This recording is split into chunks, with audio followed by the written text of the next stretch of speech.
to catch up to this. Let's see. But yeah, I decided to do something a little different tonight. I'm so if many of you may not know that I'm actually an ex-Mormon. Like I grew up in the well, now they call it LDS because of like a lot of reasons, but yeah, I grew up Mormon, and yeah, someone told me that there was like a crazy debate that happened. I don't really like pay attention much to a lot of Mormon news, but someone told me this debate happened and it was kind of ridiculous. So we're gonna let's check it out. I'm interested. It's almost 3 hours long, but we're gonna go for it. I want to see what's up. So let's see.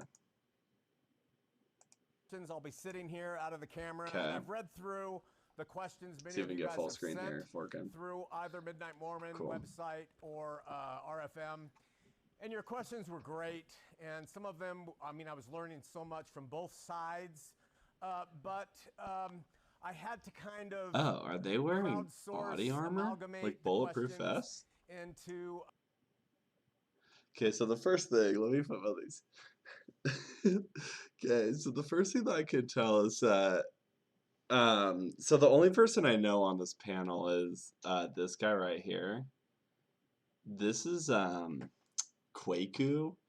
He's done like a couple other Mormon debates, and I don't know, he's kind of known for like the more aggressive style of debate, but he's like the only one of the few Mormons I know who like will actually get out there and debate, because a lot of Mormons like just shy away straight up from debating. It's something that is kind of taught in the church that once you run into a lot of contention on any point, that you're supposed to just bear your testimony, say you know that it's true, and then get out of there as quick as you can. So I appreciate that he at least gets out there. It's interesting that they're wearing bulletproof vests. I hope that no one sent them DMs that like threaten their life. Like that'd be the one reason I can think to. But or I wonder who's hosting this. I don't know. There's a lot I don't know about the background of this queries that I debate, thought would be but beneficial.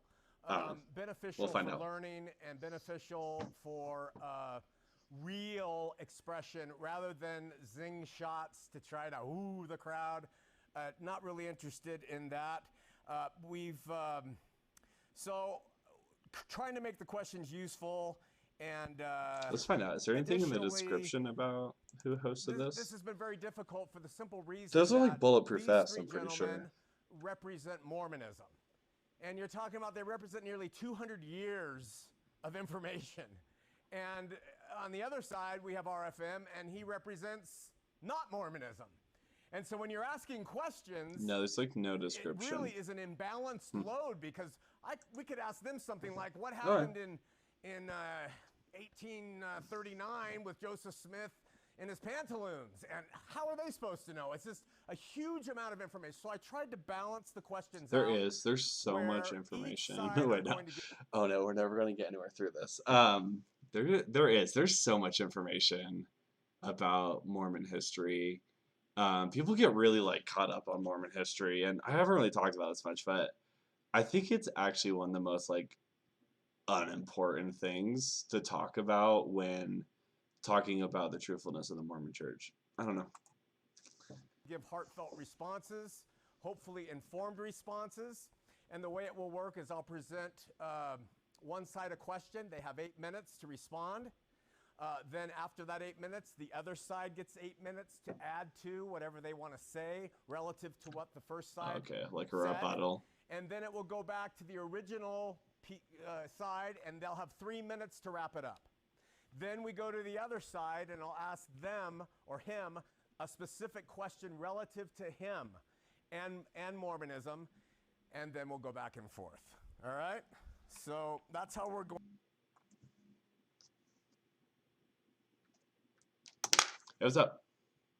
Hey, babe, I was just calling to let you know that I am on my way home. Okay, cool. I'm actually streaming right now. I'm watching a debate. So sorry, I'll let you go. No, it's okay. I love you. You're totally fine. Love you too. Bye.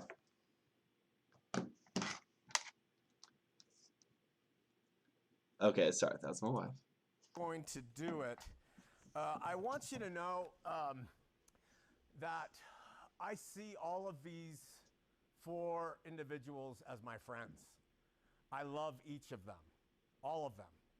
And so I hope that you'll do the same, that you'll show them respect. It's really easy to want blood, you know, especially if the crowd starts getting into it. So I would just appreciate it if you would show them all respect.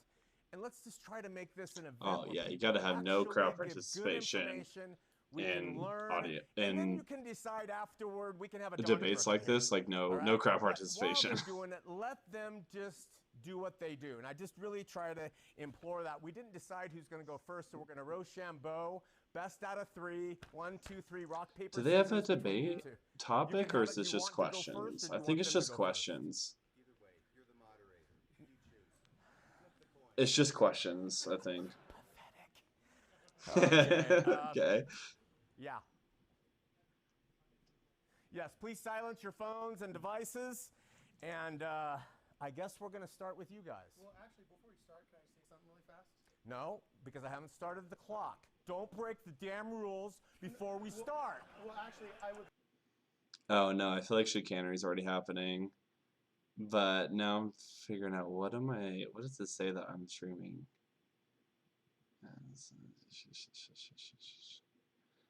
Dun, dun. Let me check.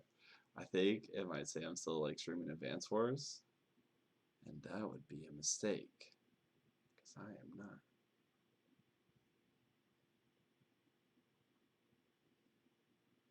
Oh, it says I'm streaming Back for Blood. Interesting. Let's see what we can do about this.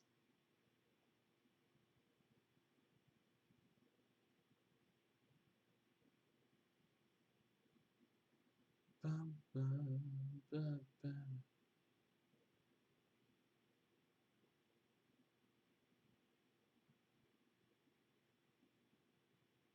Oh, here we go.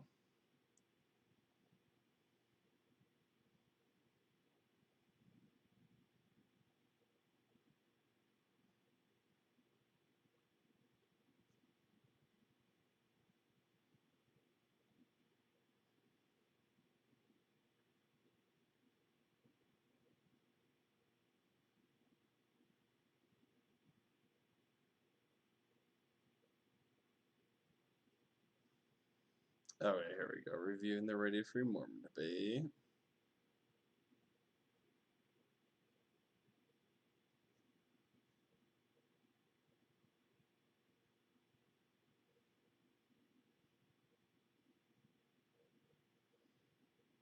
Okay, that should be a little bit more accurate.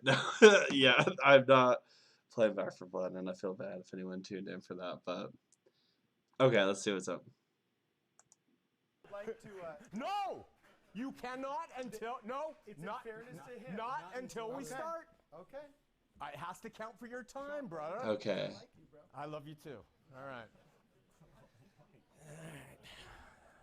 I still can't get over that they're wearing bulletproof vests. I don't know what's up, what the dealio is, if they're afraid of getting shot. But I don't know. They might have been like threatened. Maybe that was a threat that they received earlier, Let me and get my clock up they were here. just worried about it, I guess. I don't know. Okay, guys. Where's my clock? Clock. Stopwatch. You may say whatever you want unless you want me to I think hear the it. Midnight Mormons is like a Well, Mormon I was actually podcast that gonna I'm lead out seeing. to the audience.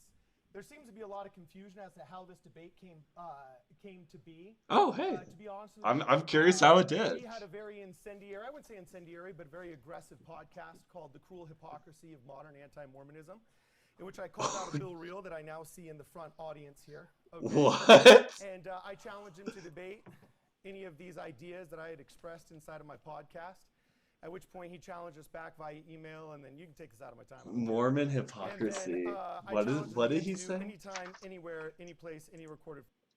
I'm gonna write this down. Wait. Hypocrisy of Anti-Mormons from Midnight Mormons. I might look that up too. For the next 3 hours. I don't think I think I've seen some of the Midnight Mormon stuff, and I think it's a little bit shorter. It's kind of like Steven Crowdery is kind of the format they go for. I don't know if that makes sense, but it's kind of their dealio. Format. At which point, he dog-legged onto this. But our original challenge was to Bill Reel, so I actually bought a 6th microphone for you. And I think it would be only in fairness to your side, and assuming the audience wants it, that Bill Reel participate as the original challenger and the person that I challenged. So, Bill, we actually got you an extra microphone here. Oh. Will you come and take it? I Okay. Let's have an applause for that's fine. I wonder why Bill Reel didn't want to debate, great. but I totally get that. Just you don't get to talk yet. I'm sorry. Keep you wasting your time. Let the record show that your grandson. he was offered the opportunity and denied the opportunity. Okay, I gotta Hmm? wait. I gotta make it I don't clear. know. You guys cannot talk over each other. If you have the time running, Yeah, it's sure. yours. If you Absolutely. can't say a word, and you either, okay? Okay, it looks like this guy's the runner of the Midnight I'm Mormons, ready. then I'm guessing. I don't know who Please he state the how is. and why you I don't know who think the other two guys are with Quaker. is holy, inspired, okay. writ from God. Include your thoughts and beliefs on origin, translation, errors, if any, and whether you feel there is an authentic material basis for the storyline. In the end, give us your best pitch for the book that Joseph Smith said was the most correct of any book on earth, the keystone of our religion, and a man would get nearer to God by abiding its precepts than any other book. Oh, that's a long question. It is, and the questions are long. So Yeah. How much time do we have left? you've got 5.5 minutes. Okay. I'll take the lead with this. All right. So for me, I believe that the Book of Mormon is inspired. It is the Word of God. It started for me when I was 12 years old. We were challenged by President Hinckley at the time to read the entirety of the Book of Mormon by the end of the year. Hey, I And remember took that. challenge Hey. and promptly forgot it and remembered on December 28th and then started reading all the way through after First Nephi. Upon reading all the way through, I prayed about it, and it started for me with a spiritual witness from God that this was His Word, and it grew from there. Later on my mission, I had the opportunity to read through the entire standard works of the gospel, and there was able to see the places where the Book of Mormon aligns with what I Okay, I'm sorry to interrupt. I still can't get over the fact that they're wearing body armor. I don't know why. That is just like the funniest shit to me, but it's good. think the Bible teaches. I love it. And the things that are said in the Bible that sometimes are misinterpreted by other parties. And that helped me to recognize that Jesus Christ, as presented in the Book of Mormon, is the same Jesus Christ as presented in the Bible. I believe that the Book of Mormon is a testament of Jesus Christ. It teaches us who He is. It will lead us to a personal relationship with Him. And you can double check this with everything that is said in the Bible. I believe that's part of why it's there. It's a secondary witness. This is something where God has given us witness in our heart and our minds, and we need to use both, otherwise we're selling ourselves short. And so that's the gist of why I believe the Book of Mormon is the Word of God. If I can go after, I believe the Book of This Mormon is pretty is an standard, authentic like ancient record. Mormon But stuff. Oh, ultimately, the ancient we don't record. have to That's believe shocking. But what we do need to believe is that we each have individual worth, and that the ancients, whether they're in South America, Mesoamerica, Egypt, Europe, that they had actual worth, and that they had souls and spirits, and that there's a part of every human being that has actual worth that matters more than just what a self-help book can say, or what an Instagram account can say, or what a podcast can say. When you take away the divine worth of human beings, you relegate them to nothingness. You're about as good as a dog. You're about as good as that trash can. You need to have actual worth that's outside of this world. And the Book of Mormon is another book that teaches you who you are and why you matter. When you take those principles away, you have an incredibly sad, secular, postmodern society, one that we have now. One where the odds are stacked against us, one where the minority hold almost all of the wealth, one where your children probably won't be able to pay for college, and most Wait, did he say a minority hold all the wealth? is another book that teaches you who you are and why you matter. When you take those principles away, you have an incredibly sad, secular, postmodern society, Oh, so one that sad. we have now, one where the odds are stacked against us, one where the minority hold almost all of the wealth, one where your Oh, okay. children probably won't be able to pay for college, and most marriages are failing because we've decided that secular ethics are more important than eternal godly ethics. And you can ignore the Book of Mormon, you can ignore the warnings, you can ignore all of the things that it tells us. Oh my That was God. God. It What tells is us to pay that? attention to, or, I'm sorry, blasphemous, right? Or you can pay attention to those warnings and you can actually look at what the Book of Mormon is telling us to look for in our own society. And maybe then we can save our incredibly falling Western society and our Abrahamic and Judeo-Christian heritage. But that's what it comes down to. Altars don't really matter. Nahum doesn't really matter. What matters is, are we going to save what our ancestors built and what we enjoy, or are we going to be cowards and let it all fall and have nothing to look forward to and have nothing to be proud of? Yeah, this is kind of Kwaku's thing from what I've seen. It's just that like secular society super sad, the atheists are all super depressed, and everything's falling apart. It's crazy. One of the things that kills me that he even like acknowledges that like the minority of people hold all the wealth, but I guarantee if you asked him like how to solve that problem, like it would just be complete nonsense. I'd be curious to know. Like I'd be curious to know what specifically he thinks the Book of Mormon actually, like what the Book of Mormon actually says about how to solve that problem. Because if I remember right, isn't the in fourth Nephi, like the Nephites and Lamanites after Jesus comes literally have all things like equal among them. They share everything. There's no class among them. Like that sounds like socialism, buddy. And I really don't think he's an advocate for socialism, but I don't know. I haven't asked him. Cool. About 2 minutes. I don't. This is Oh, really. I wasn't expecting anything. Sorry. This is really typical, like Mormon missionary stuff. The part about saving Western civilization is always. It's a line that's interesting to me. But I don't know. Okay. It's just boring. I don't know if I have The much question is, commentary. why do I believe in the Book of Mormon? It's simple, because I've had deep and profound spiritual experiences with that book that are undeniably spiritual. And in a simple way, whenever I've applied its precepts to my life has gotten better. And That's it.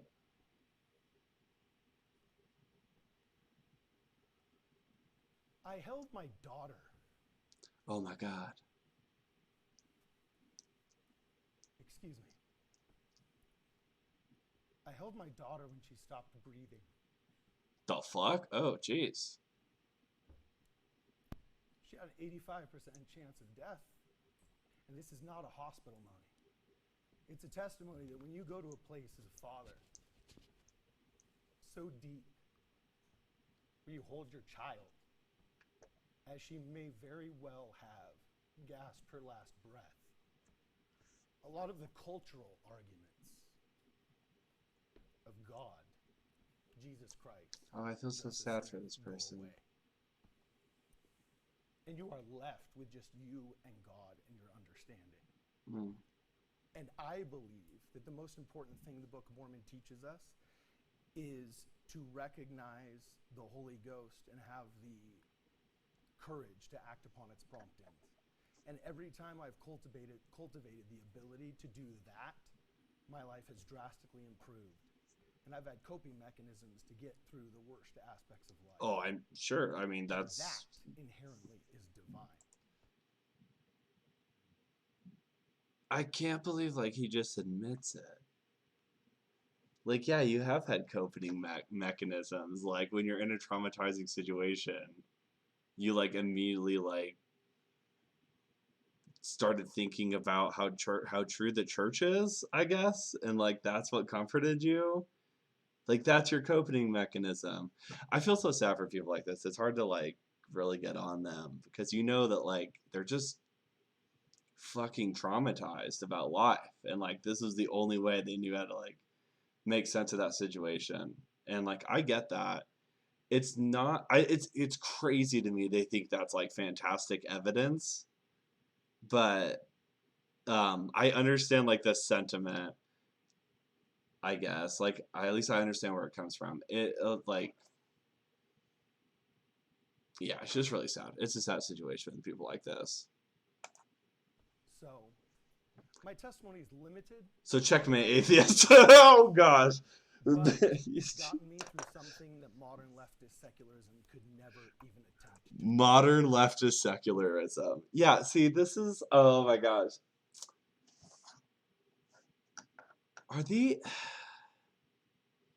This is where Mormonism always gets a little wild because it's always like teetering on the verge of like that like fascistic like rhetoric. Like saving what our ancestors established in America, the leftist secularists, like this is how fascists talk, and it's interesting. And that's time. Thank you, gentlemen. Radio Free Mormon. Under the topic of the Book of Mormon. In your estimation, does it matter if the origin and or translation story of the Book of Mormon is a historical material fact? Since it serves, as we've just seen in the lives of these three young men, to inspire people to live lives that they find are in more harmony with the teachings of Jesus Christ. Do you believe that trusting in the origin story of the book does harm to those who accept the message? And if so, how and why? And if not, then why criticize the book at all? And also, do you believe that the LDS Church has been disingenuous to its members about the Book of Mormon and mainly the translation events? Well, let me start off by saying that I trade my That was a really interesting question. I'm interested to see how he answers this. Because, like, essentially the question is, does believing in the historical narrative, the historical claim of the Book of Mormon, affect people who, like, focus more on the spiritual claim? And if that's not the case, then why criticize it at all? Because it brings them closer to Jesus. It's interesting, like, that this is all framed as like a Christian thing. As an atheist, I'm just like, no, it's just bullshit. Like, but we'll see. my way through the Book of Mormon when I was 19 years old, and the Holy Ghost bore record to me in an unmistakable way that every single word in that book was the Word of God. Yeah, sure. And yet here I am today. And that's because after 40 years of studying, of praying, of researching, of frankly trying my best, I think I got the gold medal in mental gymnastics for many, many years until finally it became exhausting to me. But I will answer your question. First off, with the Book of Mormon, I view it as scripture. But I don't view it as scripture to everybody. I still find things in it that are valuable. And I appreciate the fact that other people find things in it that are valuable too. I would not try and take that away from them. However, demonstrably, the Book of Mormon is not historical. It is very clearly a product of early 19th century America from the very beginning to the very end of it. And Hey, what's up? Hey, What'd you bring? a ham, Oh, shit. Okay. a whole ham, because there was only like 2 or 3 of us who ended up eating any of it. Oh my god. Okay, yeah. That's fine. This is crazy. Yeah. Yeah. What debate are you listening to? There was like a recent debate with Radio Free Mormon and these like Midnight Mormon guys. Yeah. It's like Kwaku is the only person I've ever seen before, and there's like two others. And they're just like debating and whatnot. It's not a super debate in my opinion. They're kind of just stating things, like they're going back and forth. But they showed up in Bulletproof Vest. Look, come here. I don't know. It's just like kind of goofy. Like I don't know why I can't get over it. Just whatever they're. Just what you just pulled a block of cheese out of your coat. What is happening? What is happening? You know, fruit. They're sitting here bearing their testimonies about the Book of Mormon, but they all have like bulletproof vest over their suits. That is interesting. Yeah, I don't know. I'm worried that someone like threatened their life before the debate, and that like that's what's going on. Huh. How curious. But I don't know. They haven't really said There's it. not like a talking point that they've had about why they're wearing it? Nope, I think they're just casually wearing their bulletproof vest. Cool. I mean, good for them. They're well protected against. Yeah. For why the Book of Mormon is true is because it preaches against secular leftist society. I'm so glad that in the 1800s, Joe Smith had the foresight enough I know. to preach against current day liberal agendas. Or even if it is like, I'd be really curious to see like I think what exactly in the Book of Mormon they would say like points to that is like, it teaches to keep the family together. Which is just like, Sure. I guess. I don't know. It's weird. It's getting funky, but they're talking about the Book of Mormon. Interesting. I'll be And back so, there with more food. the way that Oh, Joseph God. Smith portrays the coming forth of the Book of Mormon ends up being inextricably linked with its historicity. If he had said that he had found some plates somewhere, like the Kinderhook plates, and he translates them, and then it's the Book of Mormon, then it could just be scripture without being historical, I think. Unfortunately, Joseph Smith has a story about an angel coming to him in 1823 and then every year thereafter on the autumnal equinox named Moroni in almost every account. And this angel says he is the last of these Nephite prophets. And this is one of the problems because the historicity of the Book of Mormon ends up being really, for most members, completely tied with whether it is true or whether it is inspired or whether. Yeah, that's so true though. That like, as much as like apologists, and I've even seen some apostles now being like, the Book of Mormon isn't necessarily a historical account. Like, a lot of members of the church, I would say the vast majority, tie those two together. That it is both historically accurate and has a good message that brings you closer to Christ. Like, I was always taught when I was Mormon that was the case, that both had to be true, and that if it wasn't historically accurate, that the teachings in it, like, both were intrinsically false. I think it was like Gordon B. Hinckley that said that like if one bit of the gospel isn't true, then like it's all not true. And yeah, I kind of bought into that. So whether it is scripture. Now, getting to the last part about, oh yes, the church has been so disingenuous with everybody about the coming forth of the Book of Mormon. And at the time that Joseph Smith translated it, everybody around him knew exactly what was going on.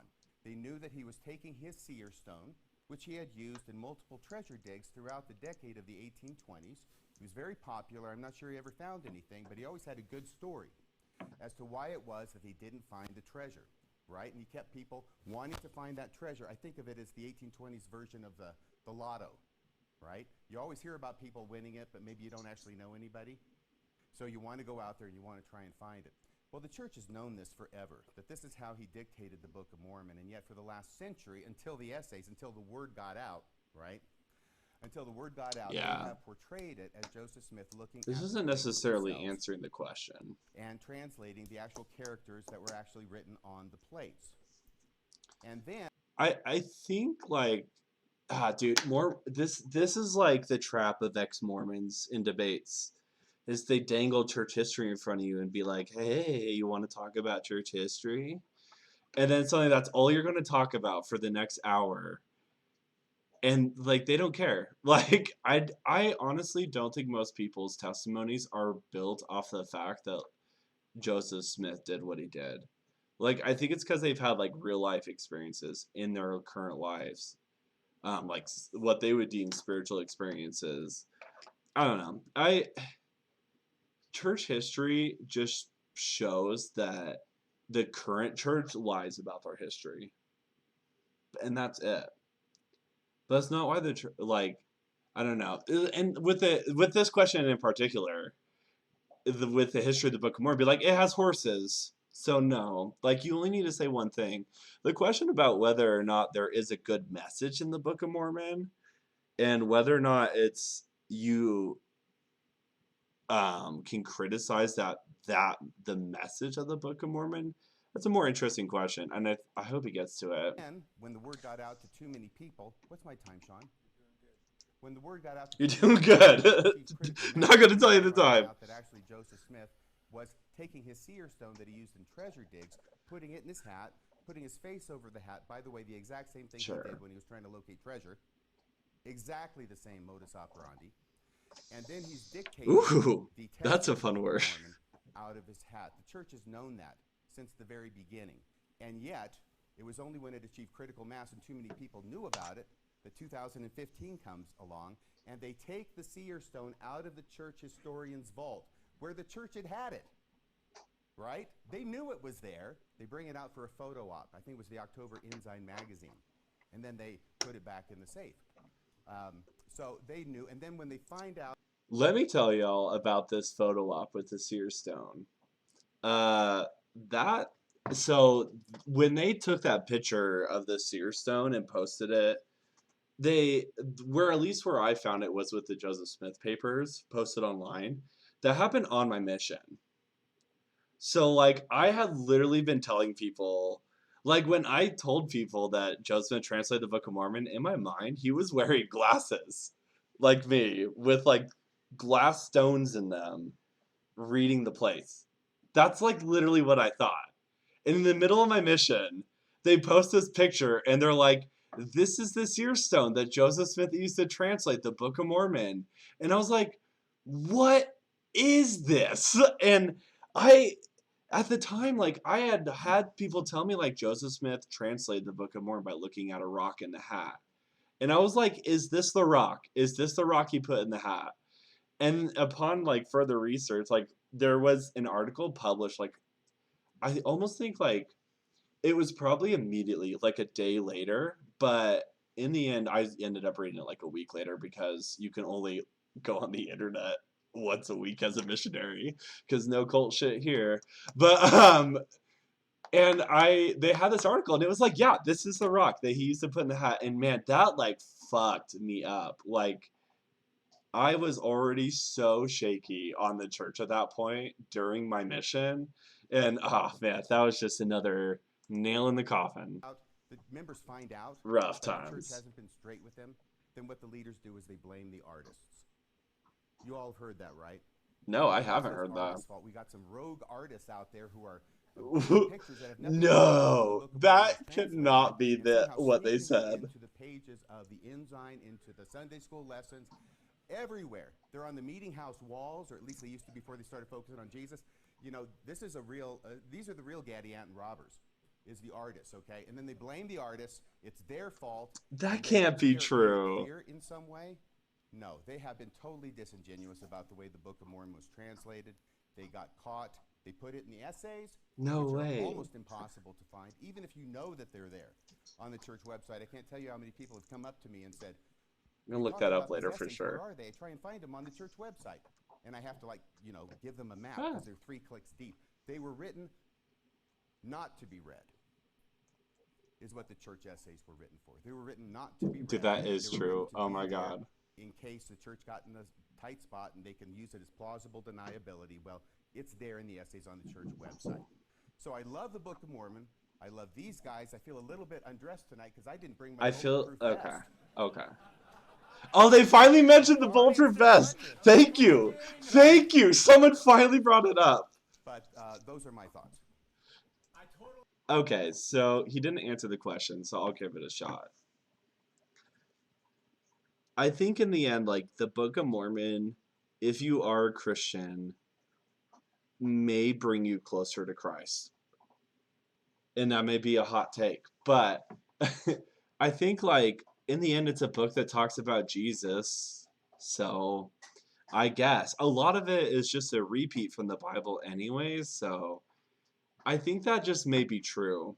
But looking at it from like outside of that, like what is the message of the Book of Mormon, right?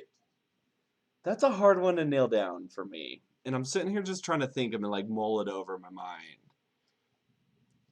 I mean, obviously there is like that appeal to like they say all the time like come unto Jesus, and that's a big thing.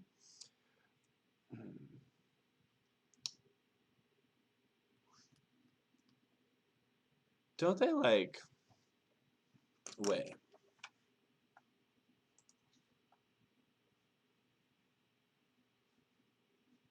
Let's see. I'm gonna look this up because I think let's see.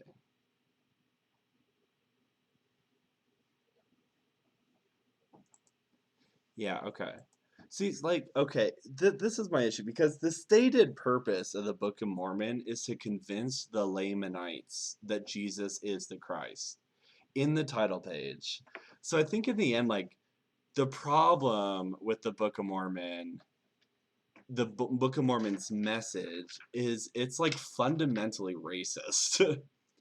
It's to convince the Lamanites, who are the once white relatives of the current Native Americans, that they should believe in Jesus. Like, and I think that's like my big issue if we're just going to look at what the message is. Will it bring you closer to Jesus? Yeah, because honestly, like the Bible's pretty racist too. Jesus himself pretty racist. So it will bring you closer to Jesus Christ. But is that a good thing? I don't know. I'm gonna say no. But hopefully we get some more talks about these Bulletproof Fest. Totally blew this. I effed it up from the beginning. What happened? You were supposed to respond with 8 minutes. They were supposed to then have 3 minutes. Yeah. So now you can respond to what he just said. He'll respond to what you say. I'll give you 3 Oh minutes. no. And then you 3. Go. Oh no, Okay. they didn't stick to the format, and now all hell's gonna break loose. Stick to your formats if you lay them out for debates. And honestly, like, it's fine if they want to talk back and forth. I wish they would do that a little bit 8 more. minutes now? I like when Okay, debaters we yell at can each start other by agreeing sometimes. that I think it's fun. artists are the main villains in history. We've all seen that. But Carden, go ahead. Actually, it is interesting. Some of the first commissioned artists of the Book of Mormon actually weren't even members of the church. No! They're doubling down on the art thing! Oh my gosh, how is this the explanation? Pictures that we all got used to growing up. There's actually a very interesting history there. I got to tell you, RFM, if you're trying to convince me that boomers are the worst generation that the Church of Jesus Christ of Latter-day Saints ever saw, and that the church is true because they didn't break it yet, I'm in full agreement. I think that a lot of these arguments against What is he the Church of talking Jesus about? Christ of Latter-day Saints specifically are oftentimes generational and cultural arguments that apply also to America at large. I think in our post-war Interesting. route, a lot of America went on autopilot, thinking that we're all in this ship that's in a rising tide, all of us are getting rich, and there was entire generations of people that never had to sacrifice on behalf of their faith.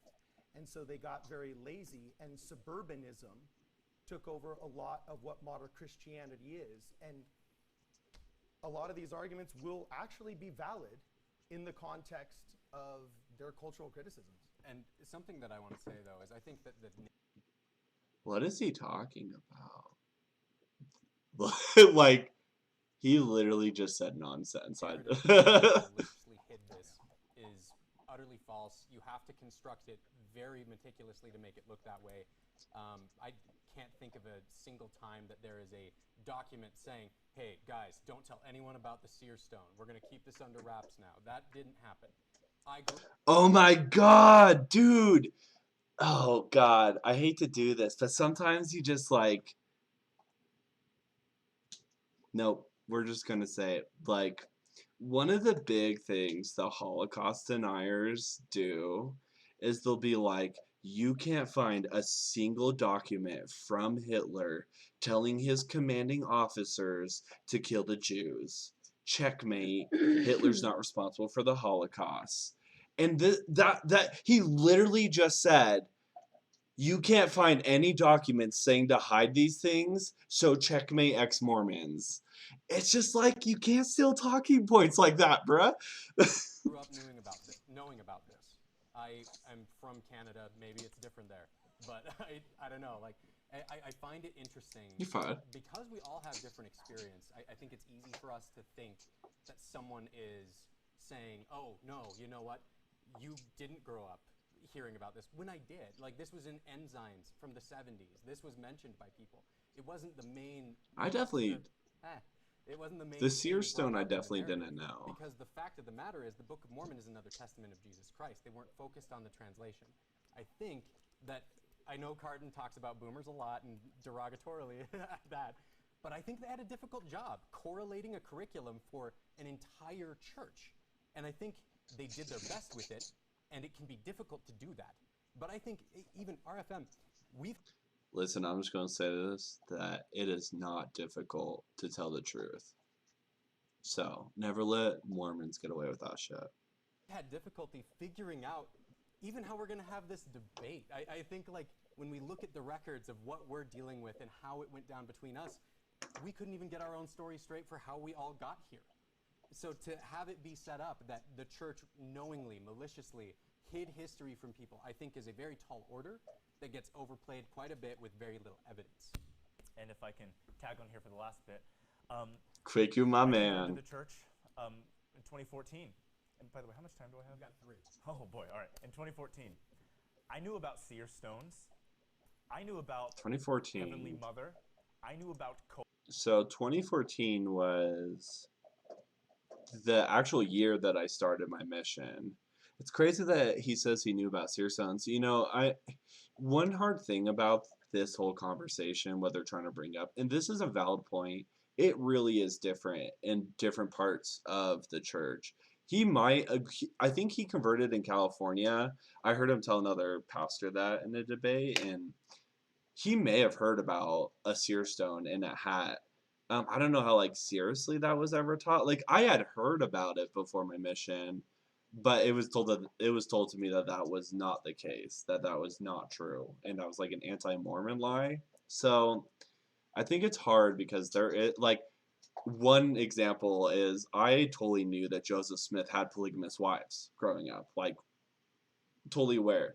My wife had no idea, so she was told that Joseph Smith wasn't a polygamist, and that was only Brigham Young and like onwards for some time. And so it is different in different parts of the church. I'll give them that. Kolob, because it's how the Book of Mormon musical. Yeah, everyone knows about Kolob. It's in the scriptures. It's unavoidable.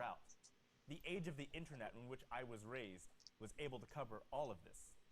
I also knew and know now that we have a beautiful history of seer stones, which RFM referenced in a malicious way. We know that Joseph... Oh, yeah, okay. I think I should mention this, because some of this, when they talk about like the folk magic and the seer stones with Kwaku, you should know that he actually believes in all of that. Where did I watch him? It might have actually been a Midnight Mormons thing, that he actually just believed straight up in like the seer stones are real, water diviners are real, any type like scrying, any type of that like folksy magic, like he thinks is just legit. Used a seer stone and he put it into a hat, and we know that tradition came from Europe. It came from John Dee, a counselor to Queen Elizabeth. He was the high-ranking member of the royal family who created the Enochian language and the Monas Hieroglyphica. He's the same person who took the Solomonian tradition from the Knights Templar that date themselves back to King Solomon. These symbols of folk magic came from Europe. A lot of you are looking at me like, who is John Dee?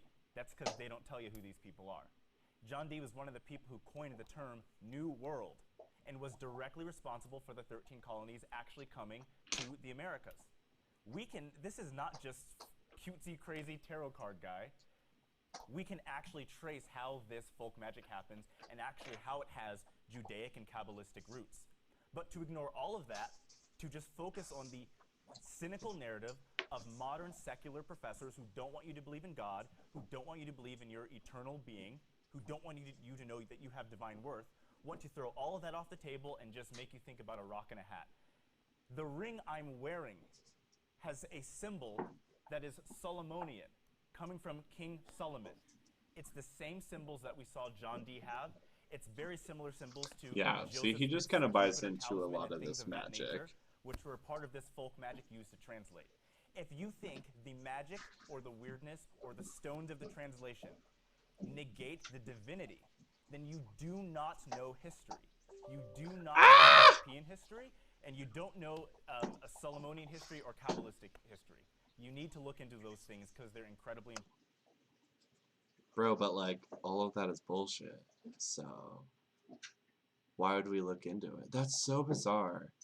To just be like, I get it. I get that he found this like piece of Mormon history, this like all this folk the seer stones, the blood rituals, the Jupiter talismans, and he like had to incorporate that into his worldview. Like, I get that it sounds so crazy, but I don't know.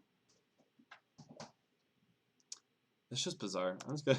Important, and you should not be cynical in writing off It's so weird. an important part of who we are. Time. You have 8 minutes if you want them, and then we're going to go 3-minute summary, 3-minute, and we'll be back on track. Thank you, Sean. You're welcome. I think the main problem here with what Quaker is saying is that just because he knows something about the history of the folk magic that led up to Joseph Smith using it in early 19th century America, as well as many others, doesn't somehow make it true, or make it work, or make it real. Unless Kwaku is actually arguing that John Dee was contacting spirits and angels and receiving real Is he? revelation. He is! He nods his head! He does, so. Okay. I bet you Elder Dealio. is probably your favorite apostle. Dude, he lives in like a magical world, dude. Like Harry Potter level shit. Like, that's dope. Damn, I would have still been Mormon. Y'all should do that. Take Kwaku's version of the church. Do that. That's cool. That's so cool. You can get seer stones. There's magic sticks. Like, did you know that, like, when Joseph Smith died, they buried him in a casket, and they took some of the, like, casket sticks and made, like, staffs out of the casket?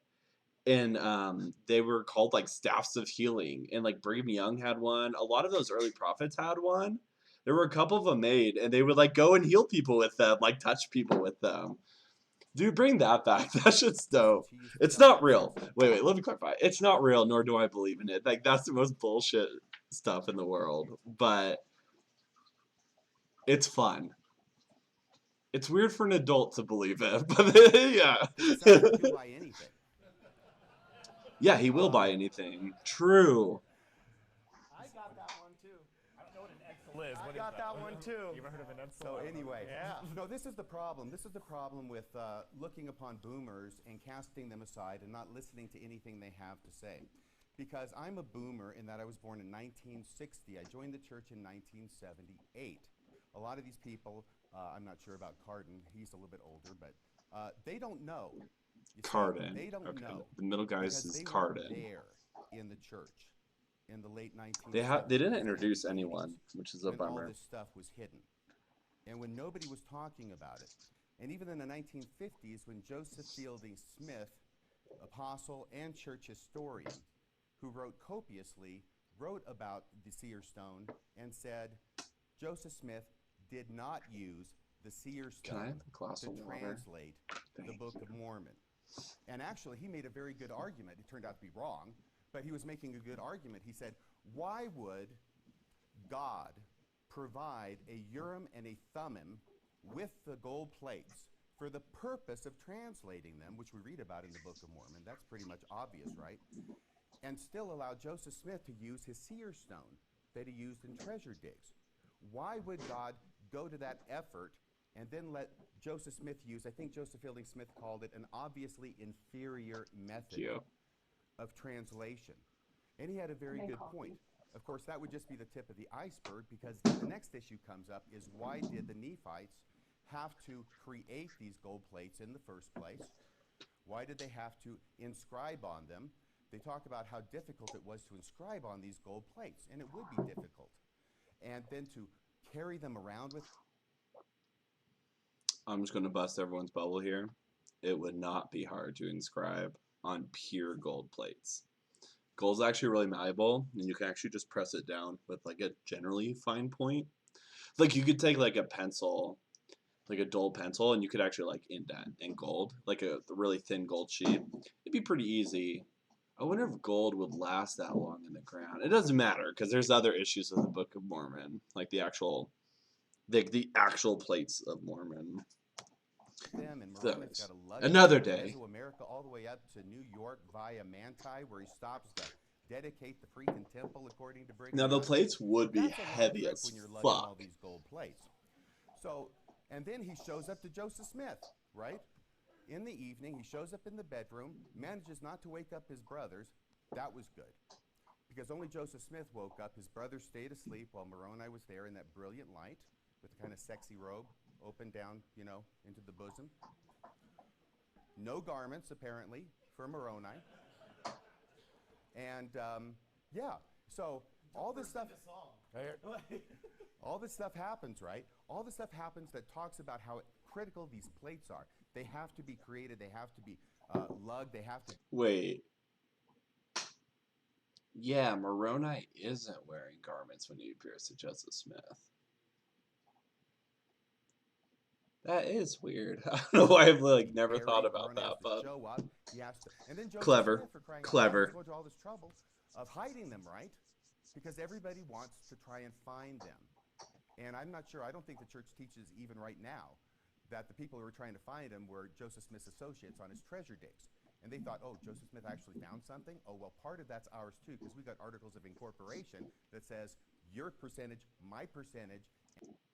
Man, if they ever made an HBO movie or like series of Mormon history, which could be so cool, it'd be okay. I'm gonna get off on this, but it would be cool, honestly, because it tells like a part of American history, like a time period that we don't really talk about, and like honestly, not much was going on during that time except for like the genocide of Native Americans, which I think is why we skip over it. But it gives you like a cool snapshot.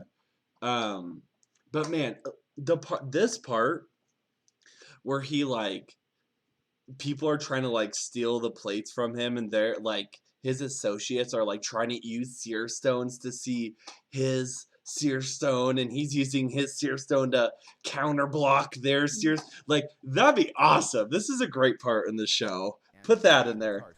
So all this stuff revolves around it, and then to find out that Joseph Smith, when he's translating the Book of Mormon, never looked at the gold plates at all. And for some people, it raises the question, how come? Why all this trouble with the gold plates? And then it starts to sound sort of like a story that Joseph Smith made up and that many people were willing to believe. Also over here, talking about boomers and generational arguments, things that appeal to different generations. There's probably some truth to that, probably, but I believe that logic is not generational, and common sense is not generational. Well, you can clap. It was going to start, and then it just stopped. And I think that people who are 25, now 28, 38, 12, I think they understand common sense. And common sense speaks to people because we're people and we all understand common sense. Sometimes faith gets in the way of common sense if it is misplaced. And the problem then is that you have to argue against your common sense in order to defend your faith. I went through that so many times. In law, it's called special pleading. I finally got sick and tired of making excuses for Joseph Smith that I would never make for anybody else in any other religion or in no religion whatsoever. or Brigham. That's the thing. It's like, if you're going to accept that, like, Joseph Smith pretty much just used a rock and a hat and some sticks, not sticks. Well, Oliver Cowdery may have tried to use a stick. I don't know how that works, but like, you gotta. How can you say no to like other religions? Like, how can you say no to Islam and like Angel Gabriel appearing to their who is it, Muhammad? Like, how can you say no to that if you believe that like your guy looked at a rock and a hat? Like, it's hard when you compare like other religions to other religions. Like, when it's a debate with Mormons versus ex-Mormons, there's a lot of points that just get shot across, like that usually get shot across, and it's the same conversation almost. But when you have like a Mormon person debating like an Islamic person, it's a really short debate. Like, it almost never happens because it's just like, well, I have deep spiritual feelings about the Book of Mormon, and the Islamic person is like, I have deep spiritual feelings about the Quran. Okay, well, I know it's true. Bye. Like, that's the debate. Like, I don't know. It's just a thought I had during or this whole whoever. thing. And I finally had to stop and say, I'm not being honest with myself. I'm not being honest with the facts. Ugh. I need to treat these people, even though I revere them as prophets, the same way I would treat anybody else. And in fact, they should be on a higher standard of behavior. So They true. should do things better. I know a lot of times. So the temptation- true. I've been there. I was an apologist, okay, for the church. The temptation is, oh, well, we're going to make an excuse for this apostle for doing something wrong. Or like, Elder Ballard, right? Elder Ballard says that nobody in the church, none of the leaders of the church have ever hidden anything from anybody. Oh, what a whopper. That was like 4 Pinocchios on that one. And we make excuses for them when actually what we should be doing is holding them to a higher standard because they're apostles of Jesus Christ, or at least they claim to be. Yeah. So those are my feelings on the subject. I hope I've Agreed about covered the everything. apostle thing. I will say one thing that I do want to say before talking about Kwaku and talking about loving other people. which I think is Kwaku! important. I can't speak for everybody. Just and I kidding, wouldn't, bud. Love ya. presume to speak for you.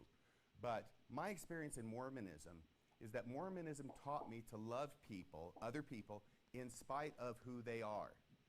And now that I have transcended and graduated from Mormonism, I understand that I can love people because of who they are. Okay. Nice meme. Good memes. On the Book of Mormon, a Yes, sir. 3-minute summary. A 3-minute summary. Sir, just to understand.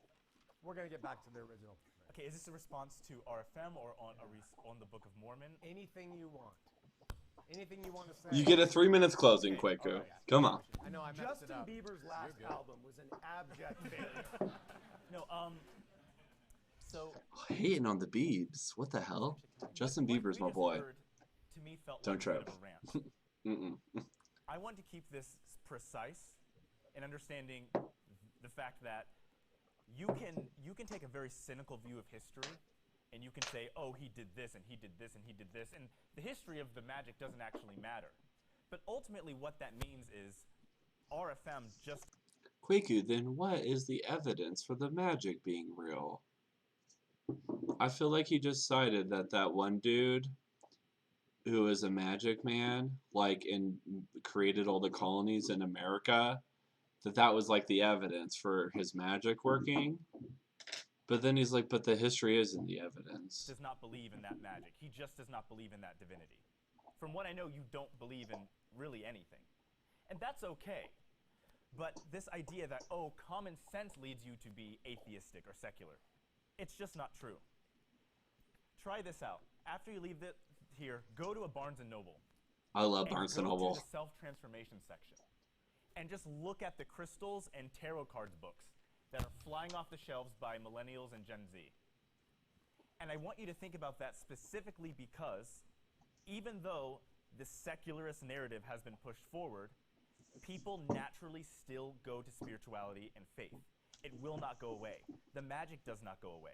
No matter how many PDFs and articles you write, it will not go away because there's something intrinsically a part of every human being that wants that.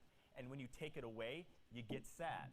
When you take it away, you become unhappy. I know there's a lot of jokes being made about Moroni's sexy robe or whatever you want to say. Well, I'm glad he brought this up. Let me say something about the New Age groups and the New Age movement in Utah and Idaho. There's a reason why those books are flying off the shelves, Kwaku. The reason is those groups are full of ex-Mormons, and they are full of people that are like traumatized from controlling religion. And when they leave Mormonism, there's like a hole that some people feel like they need to fill. And I think a lot of times that hole is actually community. But they want to keep like some sense of this like spirituality about them. I was there. When I left the church I was living in Rexburg, and I used to go to these New Age stuff, and it's hard to say like how much I bought into all of it, but I'll say that like the community of it felt great, and that there were a group of people that were just accepting of you no matter what, and like kind of the beliefs like came second, and I would honestly like to know how many New Age people actually think that there is like a spiritual side behind it, that they actually are using crystals or tarot cards to actually like contact the divine. Because I would venture to say most people don't. Most people don't really believe in the spiritual aspect of it, but that's just me like guessing. I don't know. I know I can only tell from my experience and the experience of a lot of others who I've talked to that there isn't really like a belief in the divinity behind it. But this isn't really humorous. We're talking about people's families being split apart because of religion, divorces happening. We're talking about children in schools possibly taking upon a lot of transformative surgeries with gender and things of that nature. We're talking about very, very important specific things. It's interesting how much they want to mention like the culture war here, which leads me to like, it's hard when they keep wanting to call back to like political and culture war things, and then have me like not call them out for using like fascistic rhetoric, because like they're calling to that. It's interesting. Thanks, Siri. We're talking about very, very important specific things, and it's not really funny. Who? They want to be fascist. A lot of ex-Mormons in here know. I know you know. The trauma. I don't know what their dealio is. I'm interested to see. They keep talking about like culture war stuff. Let's treat it seriously. Our history does matter, and our spirituality does matter, and you can villainize the prophets who've created a pretty great church where you find community in just about anywhere you go. And you can say, oh, it's all lies, they're bad people, the art is bad, and now I have to defend bad people, and I can just love people now that I've left exactly how they are, because yes, everybody matters, we all get a trophy. Or we can be real and preserve what we have. Oh, okay, wait, I'm gonna let him finish. We can actually live up to what we're supposed to be living up to as Christians. The magic is real. So the what they need to live up to as Christians is that not all people matter. Right? Is that what he just said?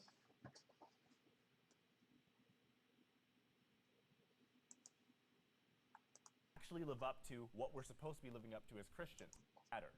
But ultimately what that means is anybody else. And in fact, oh, we went back too far. Be on a higher standard. I know I messed it up. Justin Bieber's last trauma of leaving the faith is not that funny. So let's treat it seriously. Our history does matter, and our spirituality does matter. Okay. And you can villainize the prophets who've created a pretty great church where you find community in just about anywhere you go. Sure. And you can say, oh, it's all lies, they're bad people, the art is bad, and now I have to defend bad people, and I can just love people now that I've left exactly how they are, because yes, everybody matters, we all get a trophy. Okay, so he says like what the ex-Mormon says is that yes, everyone matters and we all get a trophy. Or we can be real. Or we can be real and preserve what we have. And actually live up what we're supposed to be living up to as Christians. That's literally, oh my God. The magic is real, the spirituality does matter, and your secular narrative will lead people to be miserable. It will lead people to get divorced, to self-harm, and do all manner of terrible things. That's the reality, and that's what we've seen. Isn't Utah like, aren't there a lot of, sorry, Utah is like one of the highest suicide rates in the country. So when you talk about self-harm, I would definitely look at Utah and what's going on there. So we can laugh at it or we can deal with the reality, but our society is falling literally because of the things you are espousing. Hold on, wait, they got 10 How? seconds. Like, why? What? I agree that you need to use logic and reason, and that if the institution is strong, it will stand and being subject to that logic and reason. I don't think logic and reason can work if they are under the duress of hyper-cynicism. And my only fear with the modern, secular, progressive narrative is it cultivates a cynicism that doesn't allow common sense to truly function. Okay, Yeah. Okay, they didn't introduce anyone, but this guy on the end, like, he literally just says nonsense every time he speaks. Like, he doesn't answer any questions. He says nothing sensical. you're doing really good. Audience, Just keep moving on. audience, be respectful. They're trying to get stuff out. I know you like points being made. Please try to be respectful. They're representing they're your voice. Let them be your voice. You have 3 minutes for summary, brother RFM. Oh, Yeah, am I summary of summarizing whatever. about the Book of Mormon? Summary of Book of Mormon and what's been said so far. Okay. Well, I agree with Kwaku that there will always be this desire for the magic, for the supernatural, Yeah. for the religious in people. I think probably predominantly, if history is any indicator.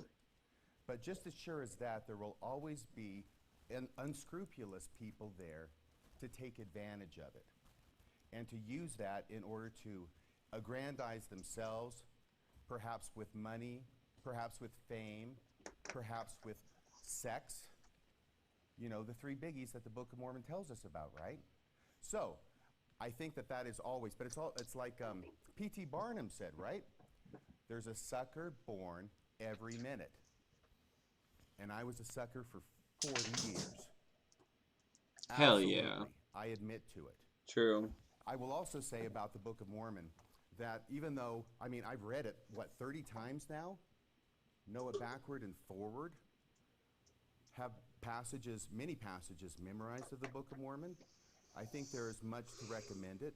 But I also, earlier this year, read View of the... Okay, I'm not gonna lie, like, I really don't think there's much.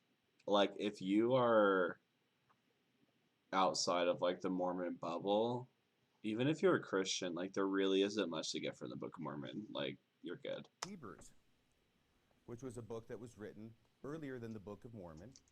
And what it does is it shows what the common understanding in Joseph Smith's day and time was about the Native Americans, that they were descendants of Jews, that they came over here a long time ago, and then they became these people, this large people.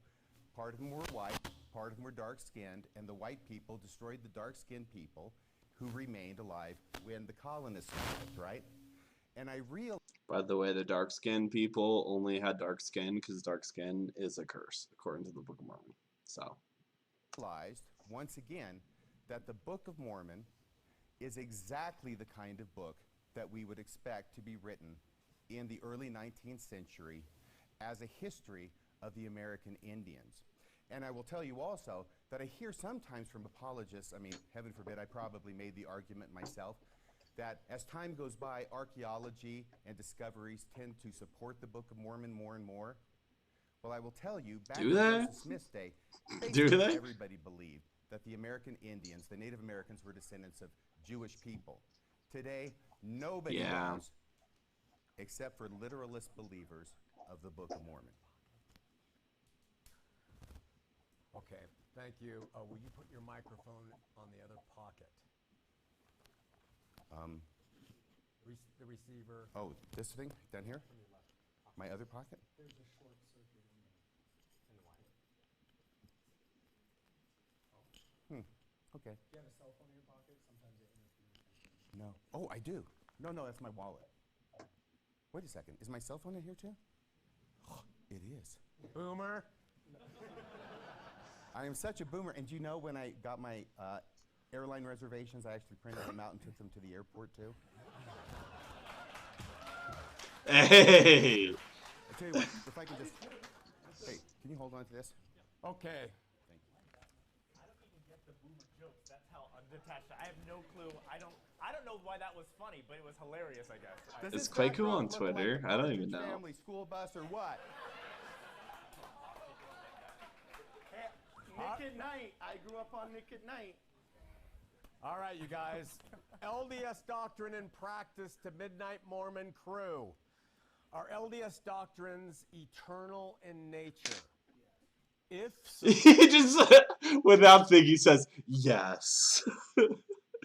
This is an interesting one. Sorry, talk to that was us funny. about plurality of wives, Joseph Smith's practice of it, and do you personally believe that the specific doctrine is in fact eternal and that it will be practiced after? I mean, okay. I'm gonna guess their answer to this is that, or like their practices are eternal. And in terms of polygamy, like polygamy is still practiced today in the church. It's just practiced after death. Like any man can get remarried to multiple women and sealed in the temple, which means they're like your wife after you die. But if you're a woman and you've already been sealed to a man, you can't get resealed. You can't live, like if you got remarried, you won't live with that. After you're dead, you will like rejoin your first husband and his polygamous relationship. So, like polygamy is being practiced today in the church. This life in the celestial glories by faithful members who choose to embrace it here or there. To add flavor to the mix, do you believe that Brigham and Joseph, even though the fleshly practice doesn't continue in the present day church today, are still sealed to all of their wives eternally? Do you believe that the two women to whom the present day prophet Russell Nielsen is sealed wow. will be his for I've never thought eternity about after that. this life? And then finally, and you can just take the zeitgeist of this and There's a lot there. and finally, are you under the impression that the practice may someday return to mortal members here on earth? And if it does, would you participate in it if it was deemed requisite for the highest degree of salvation? Listen, this is the thing about polygamy. Like, if it's actually with consenting adults who want to live together that way, like, that's fine. The problem with, like, Mormonism, Mormon polygamy, is you, like, hold, like, people's salvation over them because of it. It's like it makes it impossible to consent. You want to go? Okay, go for it. So I'm actually the only one on stage with a immediate history of polygamy in their family. My mom was a polygamous wife in the Moorish Science Temple religion. My mother fled when I was just about a baby to Texas. I've seen the effects that intense, small. Wait, cults Kwaku's have on mom people. was in a cult? My mother lived it. I've talked with her about it. And there's some crazy stories. And what I can tell you about the polygamy in LDS history, and polygamy from really being one generation removed, is that nobody understands it except those in it. So when you look at polygamy and we look at the way it happened in the 19th century and it happened with Joseph Smith, we can make a million assumptions. And you can take the cynical assumption and you can take the positive assumption, but the reality is none of us were there. What we know is that some of the women were fine with it and some of them were not. We can make an assumption and say, oh, they were coerced, or we can leave it up to their narrative and believe their voices. I don't know if it's going to continue in the next life, but we've seen marriage transform radically in the. That's a lie. See, he does know that it will continue into the next life because, like, it's currently going on. So, oh gosh, like the polygamy thing's so nasty to get into, but yeah, it's awful. And like the women that participated in it, a lot of them did it unwillingly. And throughout their journals, when they say they are willingly participating, it definitely doesn't sound like it. So The last couple of years, it wasn't until 2014 that the Supreme Court allowed two men who love each other and two women who love each other to actually get married. based. We don't have this actual grasp of marriage that we think we do. Sociologically, we've seen it change, and we're going to see it continue to change. So unless you're a sociologist and a historian on marriage in ancient Samaria, Greece, Rome, Israel, and Nauvoo, none of us really have the most perfect understanding of it. I mean, okay, I may not know the history of polygamy in ancient Greece, but like, I'm pretty sure it's just wrong to fuck 14-year-old girls. Well, I don't know how much history I gotta know for that one. But it does not mean that you can't live a meaningful life. It does not mean that, my mother's a testament of it. It does not mean that those who are involved in it were Didn't your mother flee polygamy from what you're saying? Like, didn't she run away from it? just evil, bad people. Because I don't think my father was an evil, bad person. So, this is a subject. But your that's mother brought up to fled bring out from a lot of him. emotions in people. Wah! But let's take a step back and What understand is that happening? none of us were there. And as someone who's one generation removed, I can tell you that any assumptions we want to make may very well be incorrect. Kwaku, if you ever want to tell someone this story about your mother being in a cult and like being a polygamous wife, I'm a little streamer, but I'll interview you. I'll do it. I will just let you talk. I'm genuinely curious, like what happened. Like that sounds crazy, dude. Correct. To me, I can't speak for what happens in heaven. None of us even know that much about heaven. But if you want to make the assumption that Mormon heaven is horrible for women and it's terrible, then you don't really know what. When they say they don't know what happens in heaven, this is true for most Mormons. That a lot of Mormons don't know what happens after we die. Like they have this general outline, but they don't know the specifics. The only reason for that though is because Mormon apostles and prophets, modern ones, don't talk about it. But if you look up old ones, they do. Oh my gosh, they're so extensive about what exactly goes on. And like we are pretty sure that I'm pretty sure that polygamy happens after we die, like, and they've been pretty explicitly clear on that. So I find all of this, like, well, we just don't know, like, very disingenuous. What heaven is, and that's a purposeful assumption, so those will be insecure and discomforted by their faith. But we know that heaven is supposed to be all things good, and we even know that Mormon heaven has. That's not true. There's actually a quote from a prophet. I'll have to pull it up. I'm not going to sit here and find it, but he actually said that there would be tears in heaven, like mourning those who like didn't make it or some shit like that. So it's not necessarily like the happiest place. Has multiple layers and kingdoms that I believe two a man and a woman will be in, and perhaps even a man and a man. Based.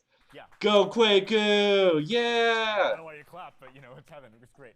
So LGBT that's rights just what I want in to say, heaven. that you can't be two. He said that there may be possibly a man and a man could get married together in heaven. He didn't say a woman and a woman, or like a non-binary person, but. And let's be quite charitable in understanding that nobody here, I'm assuming, is a polygamist or is one generation removed from it. Checkmate. So you can't know anything about it. 5 minutes. So how do they know anything? I'll just say my 2 cents worth. I really like the word that Kwaku used of a charitable interpretation of polygamy. We all face it in a modern context. Polygamy is weird, but I've always been a fan of history, and so weird things in history were nothing new to me. And I think a lot of our modern inquiry into polygamy is looked at 2 ways. I struggle sometimes when I believe you. First off, I believe you that when you're telling your lived experience, that you're saying that maybe you felt in the 70s and 80s that some of these things were hid from you or whatever. I would prefer to look more charitably on our ancestors as having been so occupied with the positive expanse of the church that they didn't get into the details. But I don't know what to think sometimes, because my entire life Okay. Hey, look, unsubstantial person on the side here finally said something substantial. So I guess he thinks that like the Mormon church was a cult in the 70s, maybe up until like the 2000s. but that like now we're not, because now we're super open about everything. I wonder what happens in temples then. I've known about the seer stones. I've known about polygamy. I've known about the Mountain Meadows massacre. I look at this modern argument that the church is hiding something from you, polygamy included, and I just think every one of these weird things you've mentioned, from the Kinderhook plates to polygamy to All church history. We're We're still here. Cool terms, right? Haven't even talked about why the church isn't So, true yet, by the all way. of these, Just saying. I could go into any chapel in our church right now and blow the dust off of that 12-volume set of I history thought he was of the going to say church. something else. And it's in there. And so I view that not as an indictment That of is not Mormonism true. at large, but an indictment of us as a people and a culture for not having taken seriously the inquiry of our faith. And I think we should, weird stuff like polygamy included, because it shows us that as flawed individuals, we still have a place in history. We can repent of these weird flaws. We can fix them, and we can do it generally through spirituality and modern revelation. And then in regards to the weirdness of polygamy, like first off, yes, I'd practice polygamy if it was with you, Sean. You know what I'm saying? Don't second, tempt me. second Don't one tempt right me. here, you know.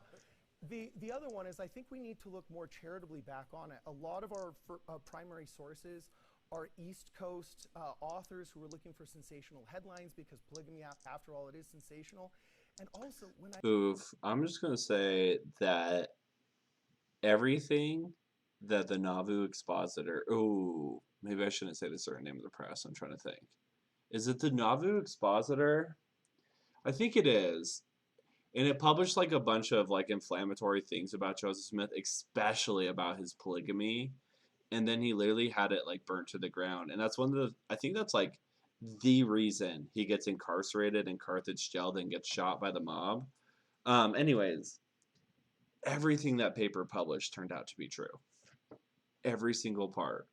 So when he says this, like they are literally using the talking points of like the old church. Like this has always been a talking point in the church to like defraud like the Nauvoo Expositor and some of those old newspapers, because they're pretty crazy. Writings of Brigham Young and Joseph Smith, it becomes obvious to me, everybody knows the plural marriages, but nobody knows the plural brotherhoods. There were sealings between men who wanted to be brothers. If I loved Brad because I'd served with him, both in a mission and maybe in a war or something, This is true. I could seal myself to him as a brother.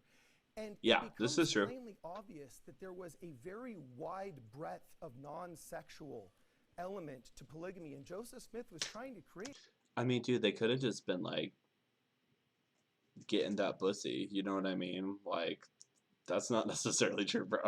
Wide universal human family, because he viewed that as the most beautiful gift God gave us. So I think we need to be more charitable when we look into our historical inquiry of what polygamy was. And I'll be real brief with this, but I believe that the doctrines are eternal, 100%. You see them in the Old Testament. You see polygamy was practiced at a time. You have it talked about in the Book of Mormon that there are times that God allows for this, times that God encourages it and commands it. Polygamy is like am personally banned in the descended Book of from Mormon. polygamists. And So am I. think if I were asked to live the law of polygamy, I would do exactly what my first polygamous ancestor did and talk to my wife about it, pray about it to know about what is the true thing we should be doing, and try to find what it is that we need to be doing. Because I think we get this weird idea that God wanted for us to have an easy church. I don't know why there is a milieu there that people are like, why would you let Easy this happen if church. this What is is so this? difficult? Jesus literally said to people, like, this is a hard saying if you can hear it. I think that this is a difficult thing for us to deal with, and that is one of the hallmarks of the true church of God, that there will be difficulty, but we need to wrestle through those things in order to grow and become better. Okay. Sean, can I ask a question? You have 50 seconds. Yeah, so I guess what's interesting about polygamy is whether you... No, I'll let you have some of my time, because honestly, this is a legit question. Is that... now I get it. It was delayed, bro. Chemo brain. Chemo brain. Oh, do you have cancer recently? That's terrible. Polygamy's weird. Let's just face it. There, you got your soundbite. Especially in a modern context. I only Yeah, believe fucking it was ever 14-year-olds, not instituted when okay. God wanted to raise up a righteous generation, whether it's in the Old Testament or in the 1800s. And my fear as I look at what leftist secularism has done to our country. Leftist secularism. 2 states that actually have a replacement birth rate, right? 2 states, look, immediately into the culture war. Okay. What's interesting is he's like, oh, like, polygamy was instituted only in times to raise up a righteous generation, but they definitely weren't having sex with the 14-year-olds. And it's like, okay, so to raise children, you gotta fuck people. Like, there's fucking involved in that process. And yeah, I don't know. They want to have it both ways. And you just can't. Like, yeah, Joseph Smith was having sex with 14-year-old girls. Like, and a lot of men were having sex with them too. Or a lot of men that were also practicing polygamy were having sex with underage girls, and it's terrible. Joseph Smith like pretty much ran like a sex trafficking hotel in Nauvoo that was like staffed by underage girls. So yeah, I thought this is all It's South dirty. Dakota It's and gross. Utah. Now, Utah's not polygamous, but it still has that cultural push of having children and creating more family units.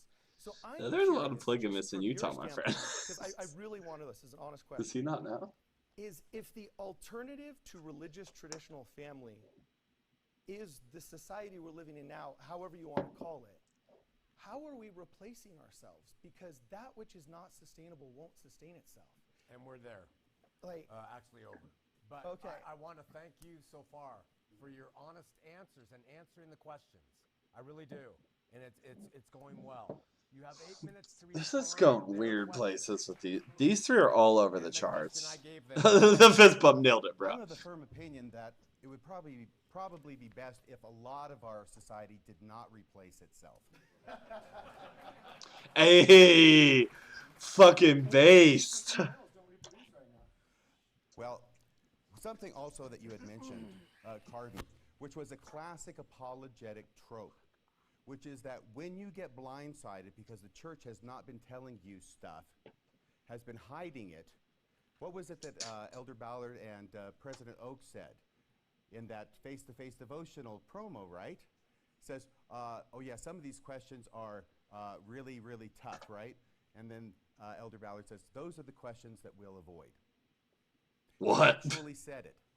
That's when you say, oh my gosh, I can't believe he said it. That's what they do. They avoid the tough questions.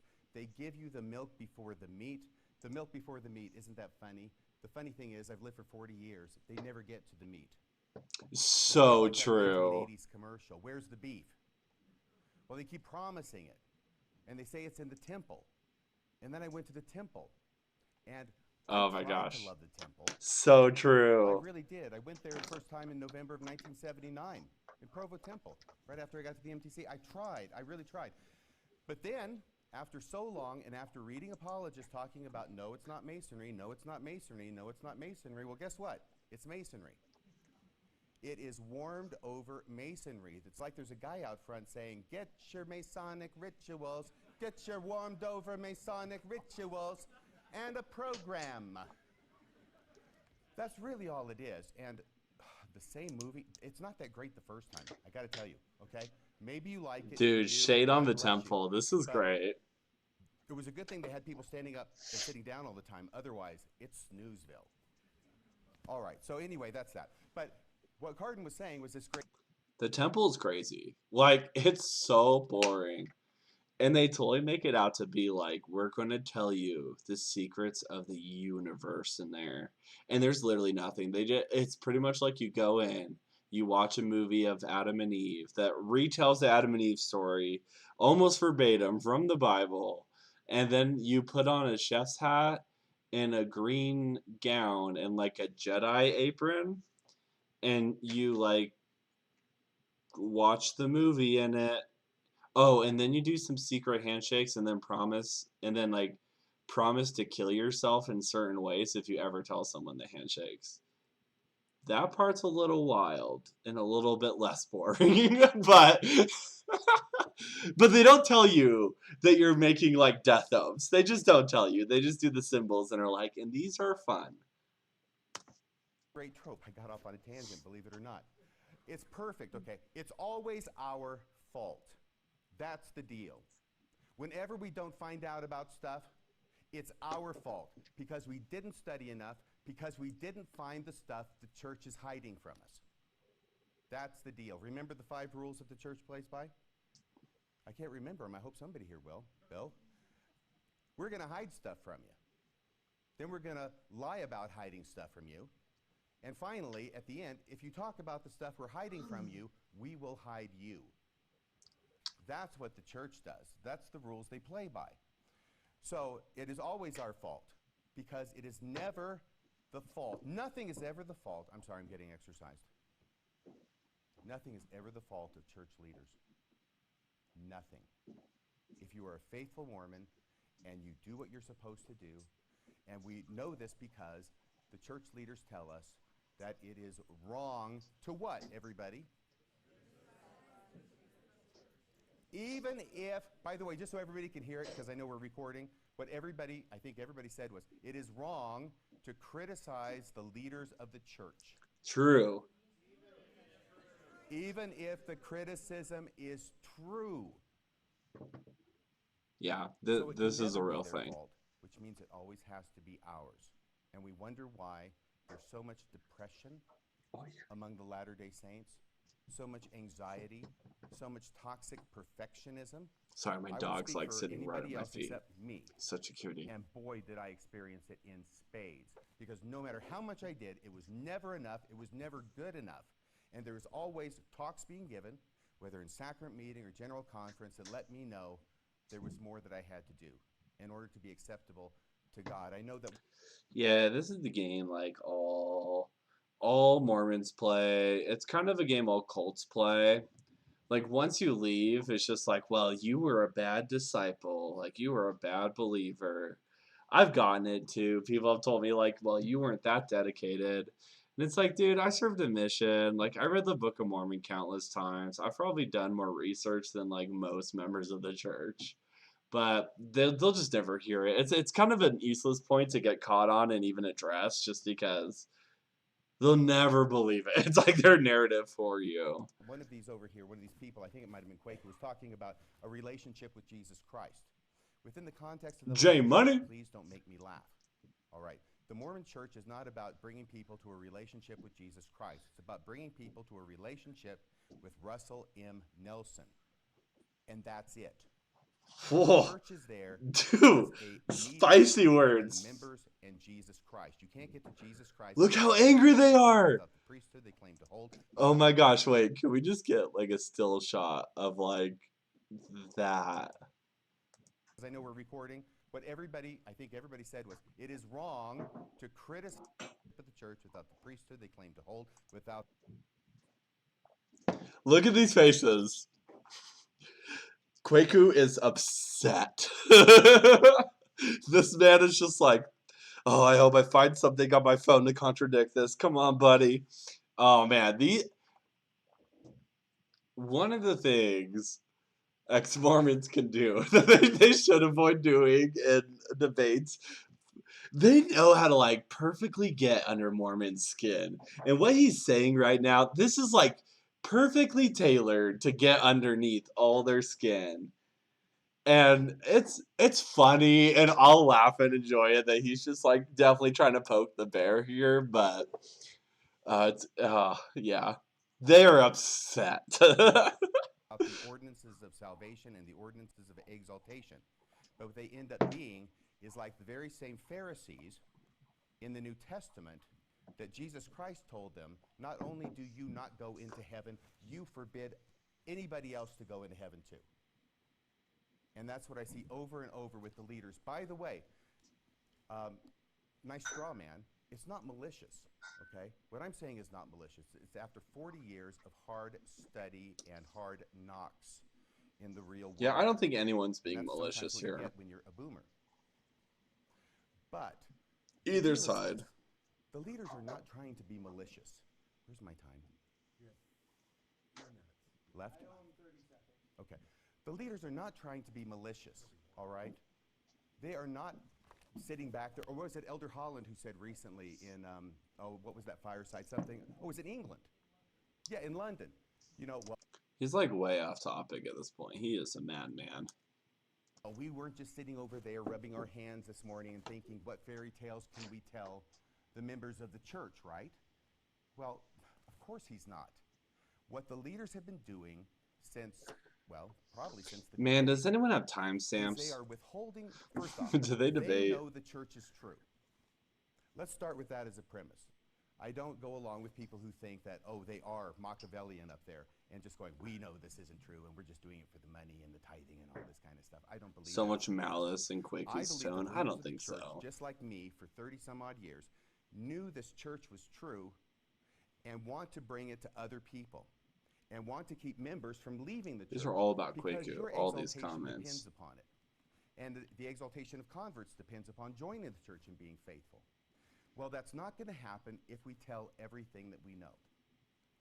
That's why we're not Jeez, gonna hey tell you guys, spiritual if you want leaders, like we're a, not gonna tell you the jeez, negative things of the church. y'all got torn up in Not these. because we're Wait. being malevolent, We're gonna pause but this in a because sec here once it we're loads. doing it for God.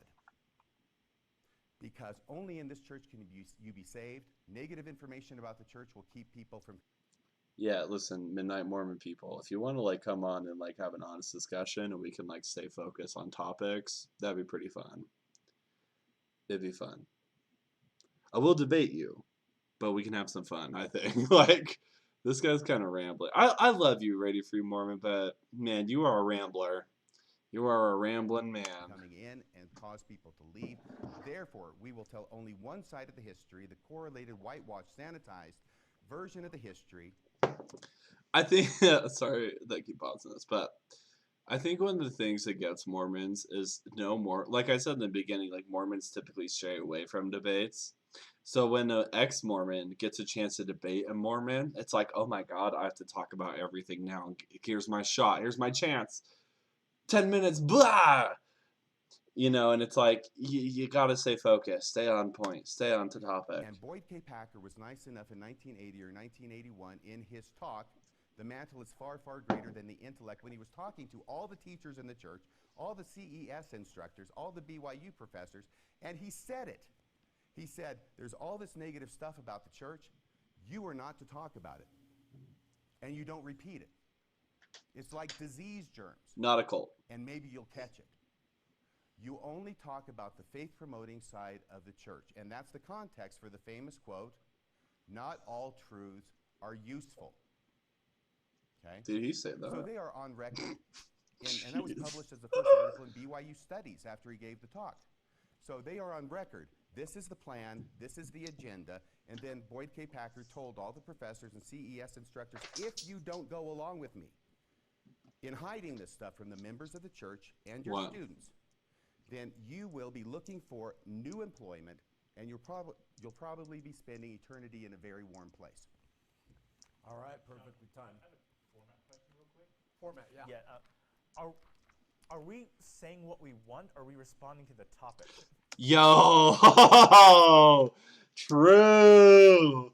I love you, Radio Free Mormon, but Kwaku has a point here. Is like, you kind of went off on like, do the prophets know the church isn't true? And like, the question was about whether or not the ordinances are eternal. Like, it's. I know you have this huge load, and you must blow the load all at once, all over Kwaku and Cardin and his friend. Who they haven't said his name yet, but you cannot. You must say, don't spray and pray, bro. Precision. I thought this was supposed to be about polygamy, but there is. That's what are we supposed to? This is what happens in the format when I presented you with a question. Eloquacious. That was a good word. Response. I love big words. There's been some good words in this. And say whatever he's going to use his time for, and you have now 3 minutes to summarize. Yeah, I can't monitor what everyone says. Now I'm going to give him a question, and then you can use your time to say what you want. Yeah. So you have 3 minute summary to take that question. All right. Be curious about the do Bulletproof find it Vest, though. interesting that you had a full 8 minutes and yet still said so little about polygamy. I feel like there's a ton to say. So I just... None of it's any good. Sorry. Hey, I'm a product of polygamy. I think I'm pretty good. With one exception, and that's you. So We love you, King. I don't know. As I'm listening to what you're saying, I feel like you have unrealistic expectations of history.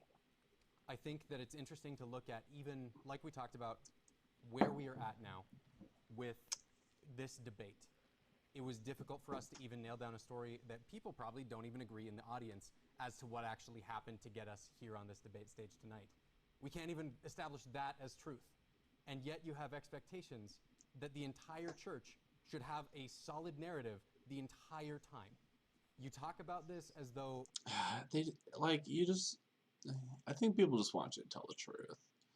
Like, I think with Kwaku, like, he accepts, like, the folk magic and shit. It's like, if you just told the truth, I'm sure you would lose some people, but I'm sure a lot of members would just stick around. Like, you're fine. You have people hiding history all over the place, and yet they just so happen to say the very things that on the record that you are now using to say that they're liars. We recognize that it is not the fault of church leaders. I think that's an oversimplification of it. We should not criticize church leaders, not because they're never wrong, but because being critical is unproductive. I think that when we look at... Okay. Yeah, I know it's funny to hear me say that when most of what we do is be critical, right? Like, it's here we are, it's human nature. But is that what they do? When you look at the things being the fault of church leaders, I should see what these guys do. The communication problem in the world is ever a one-way street. I don't think that the church tries to tell its members that it is 100% our fault if we misunderstood something. I have never had that impression ever in my life from the church. I have never had the church tell me that it is my fault that I don't understand things. I have had the impression that I've been misunderstanding, but it is not from the church that comes. How much time we have? You've got a minute and 10. Okay. I guess my only question is sometimes I really struggle with these as well because I just think, where are you saying it was hidden? There's this narrative in ex-Mormonism that the internet blew the doors off of something and all of a sudden we could communicate and share these lies that were some kind of secret gnosis that was hidden from us before. But I remember in 1995, 96, pre-internet, doing seminary where we talked about 95 and 96 and he's in seminary? Dude, how old is this guy? What the fuck? He's talking about people being boomers? Bro. The seer stones. We talked about polygamy. We talked about many of these, what I found interesting, and I accept it. I'm a weirdo. I'm the guy that will actually buy the Strange Historic book and blow off the dust from B.H. Roberts' History of the Church and actually read it. So I don't know necessarily how to respond to that. And as much as, yes, I rip on boomers, it's a colloquialism that millennials and Gen Zers use to mean people older than us. I actually have a lot of respect for what... Is he a millennial or a Gen Zer if he was going to seminary in 96? Like, how old were you? Like, you were in high school. So, were you at least like 14 to 18? So he's like over 30 now. Well, what are you talking about, bro? What boomers did, and I think some of these arguments are natural consequences. This guy. Did you know over 50% of the current membership of the church was baptized because of the standardized discussions that were accumulated and taught by boomers? And in the wild expansion and success of the church throughout the 60s, 70s, and 80s, they went back to basics because the basics were good. And it was up to us personally to find a lot of those details. I don't see how with the wild expansion, every job... You see, I think, though, the problem is, like, he just did it. He goes, like, it was up to us personally to go find them. And it was like, but I think the problem is, where the disconnect is like, there was a narrative, at least I got this, that, like, you can trust us. We're telling you the whole truth. Like, you don't need to go look at other things. Like, we got it all for you. And I don't know. I think a lot of this is not disingenuous or, like, bad faith, but definitely not true. And tittle could be taught. We have to be more charitable to our ancestors that built this thing. We can't be that cynical. Thank you. Okay, RFM, your question, you get 8 minutes. They'll respond any way you want to what he says for 8 minutes. We don't have to stay on topic. I mean, obviously, ideally, yes. Ideally, yes. And many of you have stayed on topic. RFM, suppose you can only talk about 3 things for a year on your program about Mormonism. 3 things that you find absolutely reprehensible, unforgivable, needs to change, and people need to understand everything they can about these 3 things about the church today. You get 3 and put them in order. Number 1, number 2, and number 3. In order? Wow, Right? what a question. What Okay. what will you cover and why? Oof. If I were to only cover 3 things about Mormonism ever at the start of this channel. See, a lot of my things aren't even really about the church, but it would be like, is faith a good way to come to know that things are true? How can you be so confident that the church is true? And how can you differentiate between your religion and others' religion? Like, how can you differentiate between your spiritual experiences and other spiritual experiences? Here's my 3. You have 8 minutes. Go, brother. I think that one of the things I'd want to cover, and which we do cover on a number of episodes, has to do with social issues. Ugh. It has to do with, right now today, the reluctance of the church to accept on an equal footing in its membership gay people, lesbian people, trans people, and any other kinds of people. I'm sorry if I'm forgetting some of the different categories, but I think you know what I'm talking about. Every time the church seems to take one step forward, then something happens when Elder Holland gets up and starts talking about muskets. And everybody goes, what? Especially from Elder Holland. I've heard from a number of seasoned members of the Church Boomers how disappointed they were with what was said. Not only because of what was said, but because of who said it. They had an idea that their hopes were pinned on Elder Holland to be a moderating influence. And then he gets up at BYU in August of this year, 2021, for those listening in the future, and he starts talking about musket fire. And I know that you did an episode defending him on that. The deal is this. No, he wasn't saying go out and get your muskets and start shooting gay people. We understand that. What? The deal is that in an environment where in the church we have got extremely fringe, right, DesNat people who are very willing. Okay, so for those who don't know what the DesNats is, I'm going to go over this real quick. The DesNats are like, kind of like a militia group within Mormonism.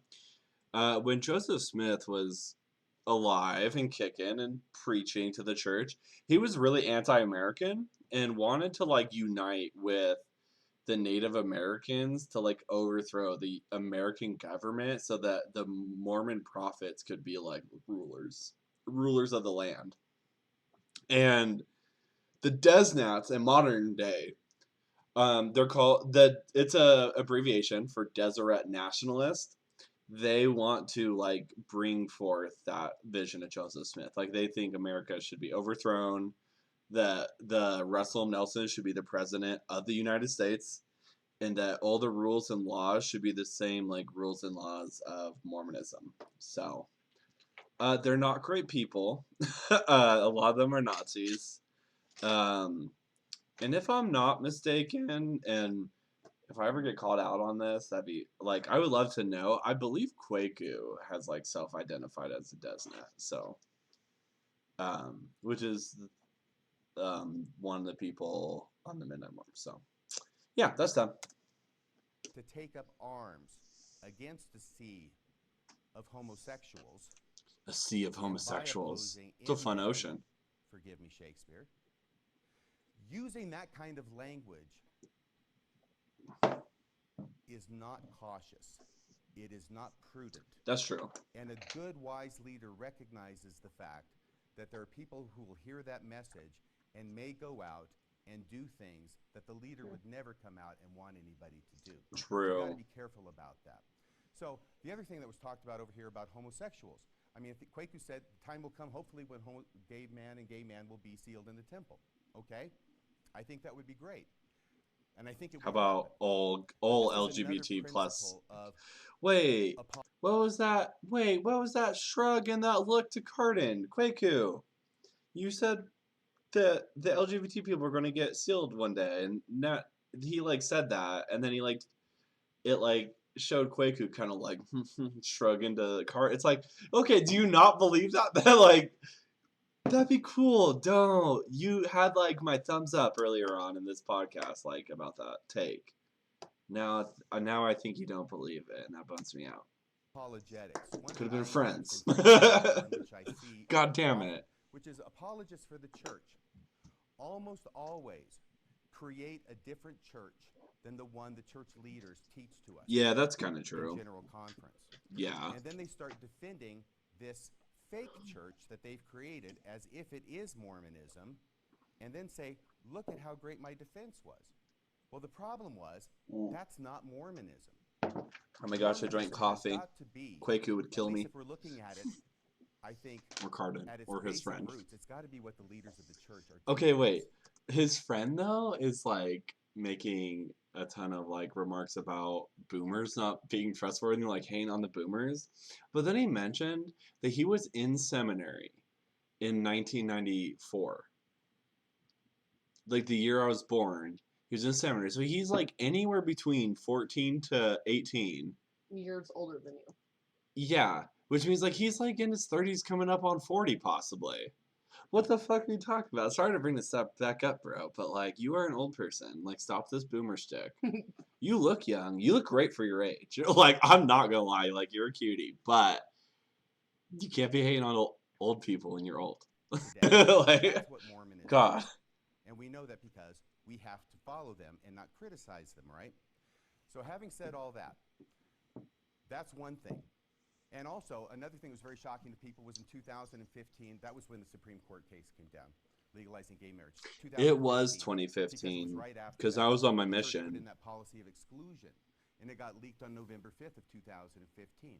Next January 2016, Russell M. Nelson says that was a revelation from God. It was received by Thomas S. Monson, and we were all of us there present and privileged to sustain that as a revelation from God. 3.5 years later, it's reversed, and that's a revelation. Okay? That was hard for a lot of people to understand.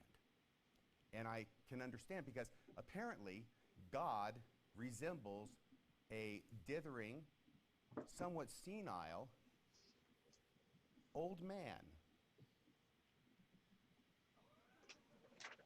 who cannot see what's going to be happening as a result of this revelation. See, Mormons hate this. He's getting under this and skin the again. pain and the agony and the trauma that it caused so many people that 3.5 years later it had to be reversed. So God contacted them again and said, hey, you know that revelation I gave you 3.5 years ago? I've been thinking. Let's not do that anymore, okay? So that is something, and that is something that happens in our own lifetime. It's not the 125 years it took to reverse the priesthood ban, which is not in anybody's lifetime. You actually have to study to find that out. This change, people found out in real time. That was part of their lived experience, and they don't understand how it is that God could not see the future. I mean, even 3.5 years down the road, that shouldn't be too much for God. I think it's too much for the leaders of the church, but it shouldn't be too much for God. So I was talking about that one issue. How much time do I have to talk about the other two? Oh, you've got 3 minutes. Great. Second one is polygamy. Because I think that President Nelson, who will have Danzel and Wendy for all eternity, you know, he's got that big block from the Salt Lake Temple, that big block of granite with his name on it. Doesn't have an end date yet, but it does have Danzel's, and it's got a place for Wendy too. I've got a feeling that if you look really closely, there's also a place for Sherry Dew. Yes. I'm just saying. I don't know that that's true. But yes, obviously, polygamy is going to be part of the eternities. It has to be. And the problem with polygamy isn't that it was a long time ago or it's a long time in the future in the celestial kingdom. The problem is that Joseph Smith practiced polygamy. He had at least 33 different wives. at least. Some of which were like People differ girls, because the like records were hidden so well. 14-year-old. Right? That's why. And so they have It to figure out is. 33 is a baseline minimum.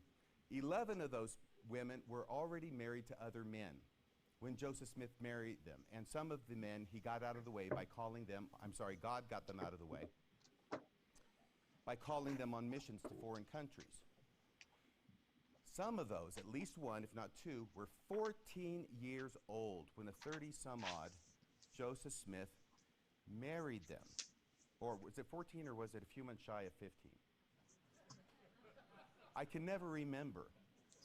Hey, Is that that's a when fun I learned reference. about this, I was sick in my heart because I loved Joseph Smith. I revered him as a prophet. Yeah, it and to find sucks. out that this was actually true. By the way, good job, Fair Mormon or Fair, because they have that great website and people go to it and they're hearing all this stuff and this can't be true, and they go there and they find out, yeah, it is, and then they're going to explain it away for you.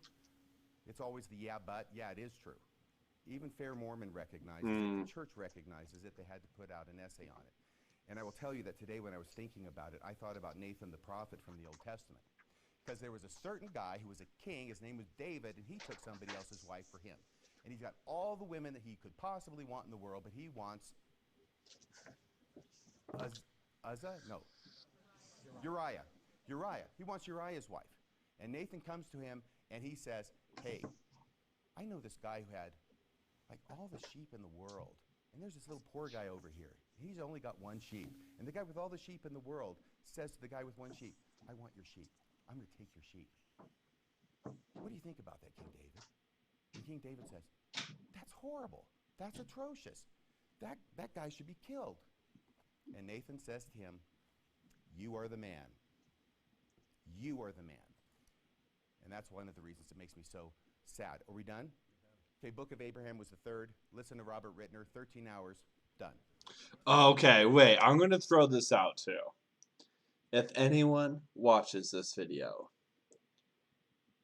you can stop right now and go watch the Robert Rittner 13-hour Book of Abraham Mormon Stories podcast. It's the fucking shit. It's so good. Robert Rittner's awesome. And oh gosh, I can't talk it up enough. Go watch that. Let's go.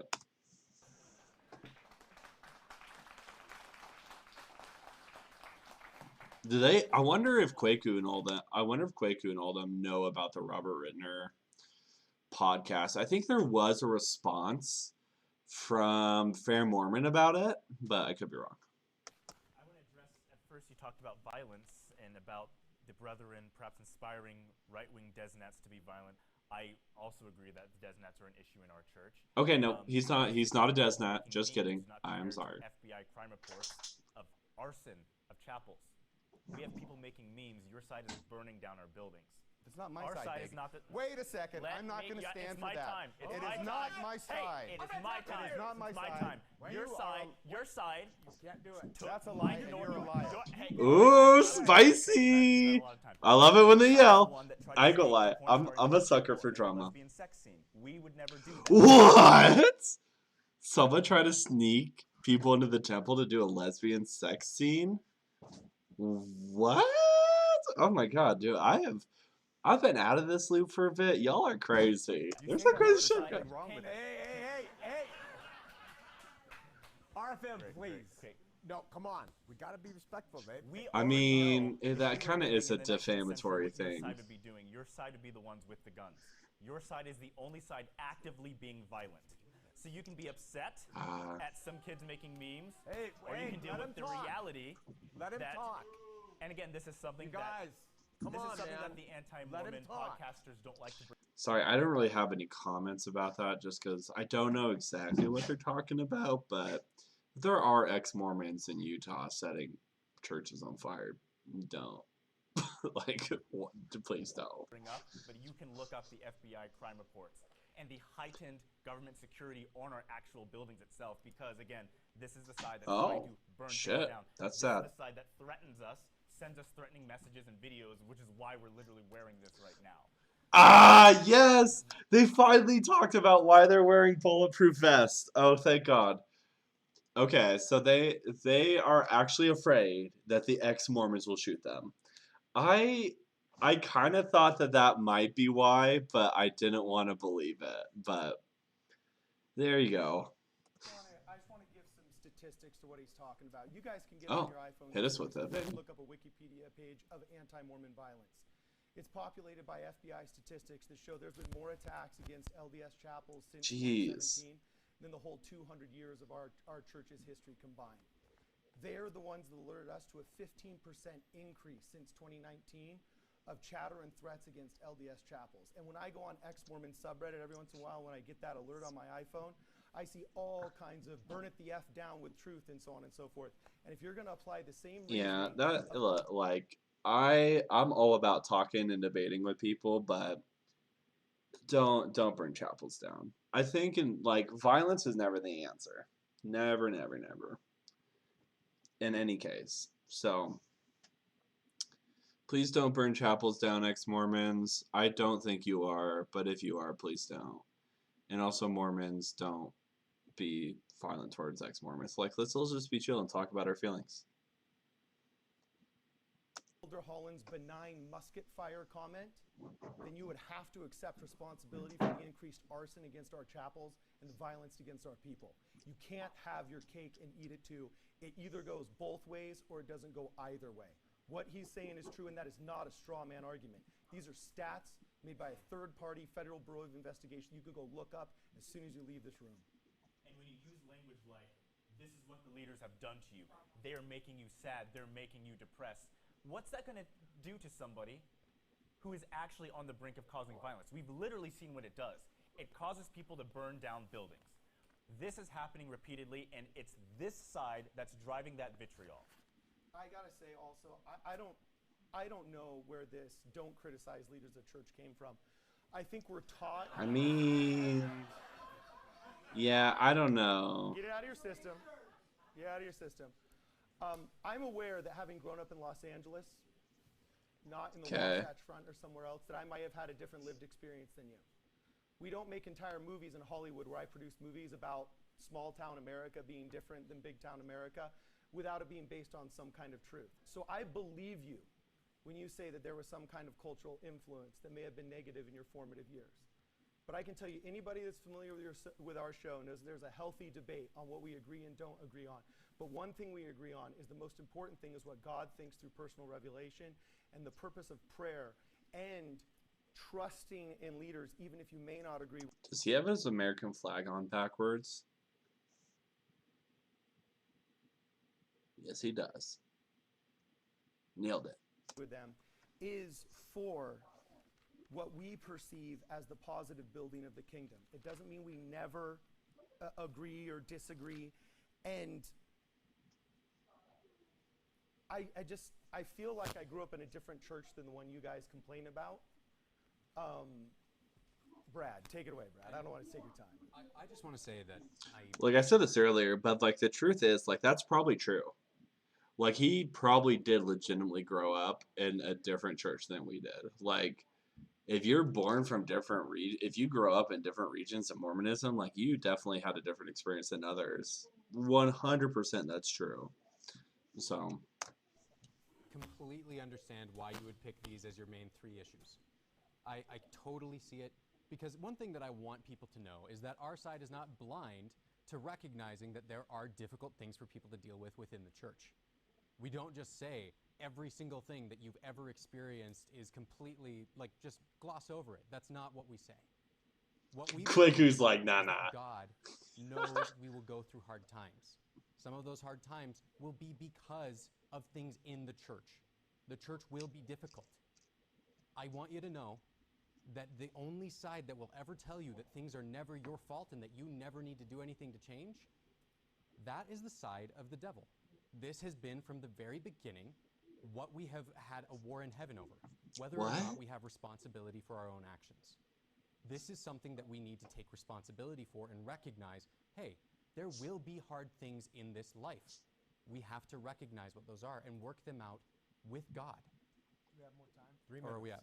3 minutes. And, well, I just want to say, on the subject of polygamy and really the idea of sexual ethics in general, if I take a look at the voices in Mormon media across the board, from Radio Free Mormon to Mormon Stories to Midnight Mormons to Saints Unscripted. I have a look at all of them. If I look at the faithful LDS side, all I see are people telling you to love your spouse, stay in your marriage, and build up your family. When I look on the As long as they side, don't leave the I church or find they're gay. accusations of sexual assault from John Dehlin. I find advocations of swinging with Bill Reel. I find a number of quite insane things. I'm going by your show. It's my time to speak. You're all right, gonna have thanks. 3 minutes. Okay, can you stop? Thank you very much. Okay, so when I look at it, I can see the faithful side promoting healthy marriages and healthy families, and the ex-Mormon side promoting a lot of very bad stuff. I mean, is the accusations of Bill Reel swinging just that he is a swinger? Because if that's the case, like, I got news for you. Like, swinging's totally fine between two, like, people that are consenting to it. So, yeah, that's interesting.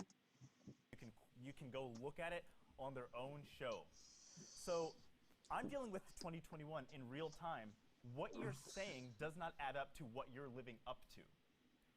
What you're advocating, saying the church has done, and what Mormonism represents with polygamy and sexual ethics, your side cannot keep their sexual ethics together.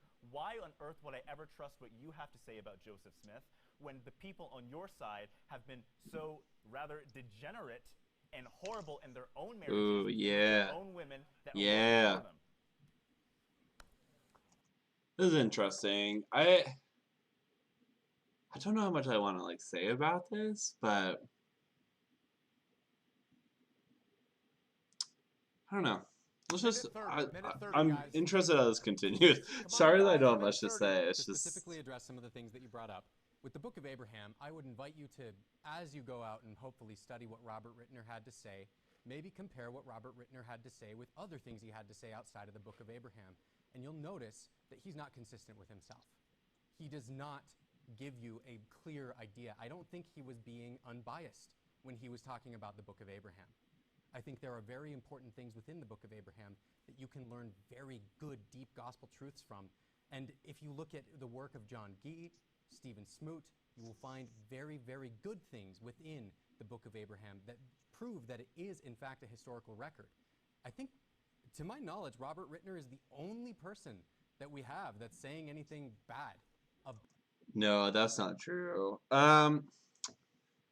Listen, about the Robert Rittner thing, like, he literally just, like, looked at the pictures that Joseph Smith said that he, like, got the Pearl of Great Price from and, like, read the Egyptian. So to say he's biased is a little bit much. Just because, like, you would have to, like, take what that video, like, what he said these translations are to an actual another Egyptologist and ask them if that's, like, the case. And I'm pretty confident they would say that it is, but. About the Book of Abraham, to my knowledge, and it's imperfect. And You'll defend it. I'd be really interested to talk to these guys. These guys seem like with we would the have a Book lot of Abraham, fun. I think that is the gist of what I want to get across. When it comes to the priesthood ban, I agree. It's a difficult thing to deal with. It's a difficult thing to understand. But it's something that we need to take our time and pray about and learn from God. They wrote these gospel topics essays not to try to brush everything under the rug and then hide it. You say 3 clicks as if that's a difficult thing to get through. It's right there. And we're done. Time's up. All right. All right, 3-minute wrap up on your side of everything that's been said. This You now is a can boring speak. topic. Thank you. This is one of the classic non sequiturs that the Midnight Mormons engage in. First off, they do character assassination on anybody and everybody who is a critic of the church. They make stuff up. Oh no, they're going to character assassinate me. They make all sorts of crap up. Please don't, guys. I And then love they you. lie about it, and they trumpet it as if they have any clue as to what they're talking about. By the way, spoiler alert, they don't. These are the people who are Oh talking my about God. me inciting violence. Oh no, it's not me. Oh, it's the people who are on my team. It's other people. It's people sneaking people. By the way, so you know, yeah, it was a joke. Duh. It was a joke. You say that like there's something wrong with it. I'm sorry I have to actually explain it to you. The old saying goes, if you have to explain it, it's not funny. Anyway, I hope some people here recognize what's going on. That's a bit of a train of thought that went before. But these are the same people. I don't know what's going the on irony right is now. rich here. I'm glad I wore some high boots. Because these are the same people who retweet a video depicting in meme form John DeLynn getting his head bashed in with a baseball bat. Oh yeah, And they're saying, I "Oh, we're remember the ones who this. are inciting violence." These are the people, and Kwaku did it tonight. My gosh, making up. Rosebud's a lie? Hey. No, Hey, she's hey, mentally hey. troubled, and you should not be taking advantage of a mentally troubled Or person. I'm listening to her voice. No, and no, you're not doing it. Kwaku, please go by the rules. We're gonna have total chaos. I don't know what they're talking about. Thank you. And talking There's about so much people like there's so much drama that's like happened, I guess, between the Mormon ex-Mormon community from what I'm telling from this video that like I'm just not privy to. Like I don't care. having I just care about serial whether or not the affairs church is based true. on nothing and going on your program and publicly proclaiming it as if it's fact, and then you claim that, oh, we're the ones who are inciting violence. You twist a compliment that I gave to you, which was actually sincere, twist it into a lie, and then call me a liar. That's really low on the rung as far as calling John DeLynn a sex predator. This is all so or Bill boring. Reel a multiple serial adulterer. Give I me- think liar's way down there. Do they But like? it's the same kind of Oh thing. wait, what's the next And yet question? you are the ones who are saying that over here we're inciting violence. These are difficult issues. You've mentioned difficult issues about polygamy or the priesthood ban.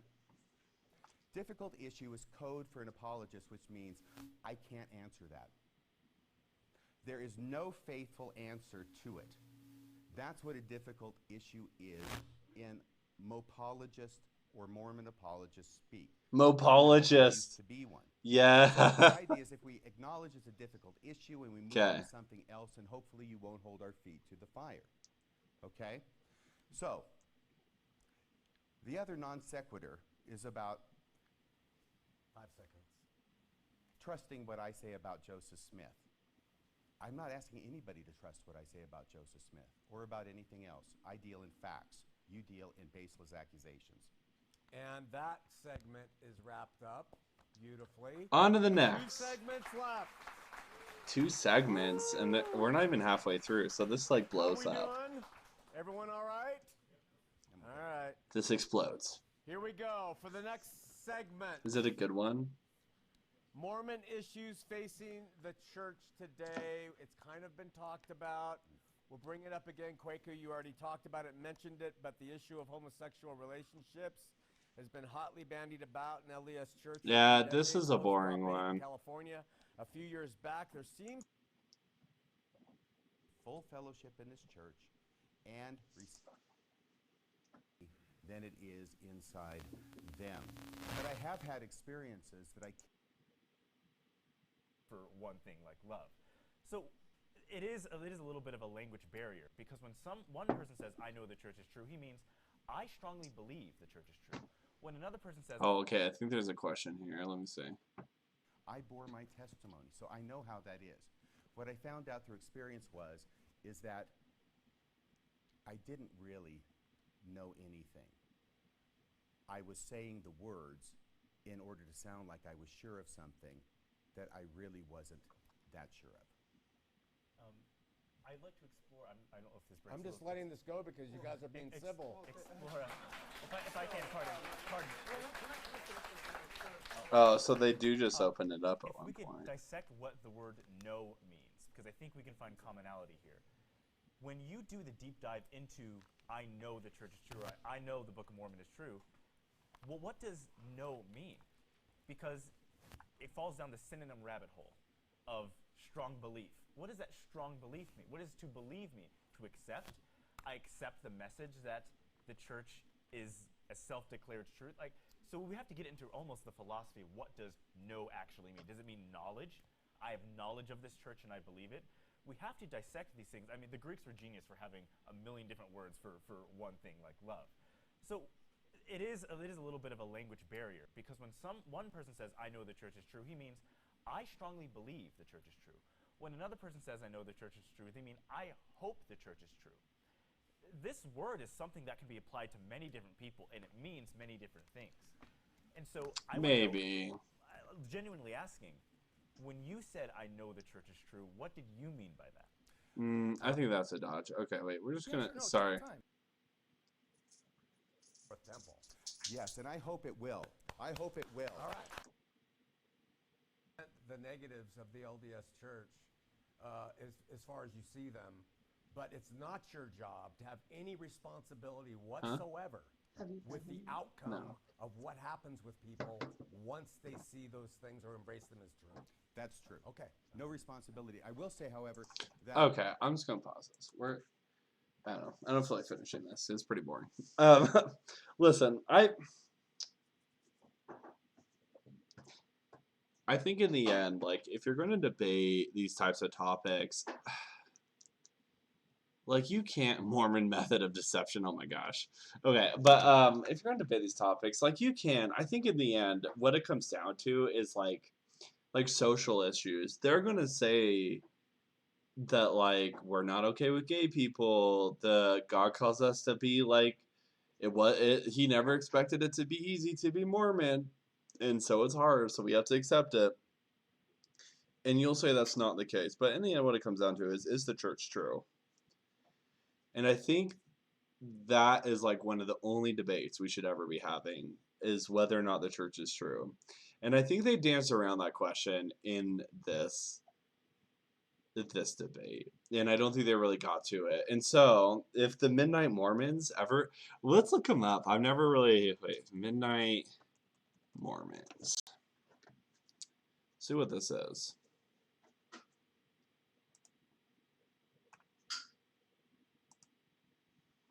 Videos.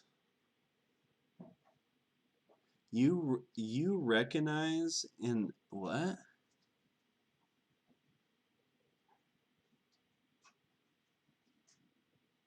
Oh no, wait.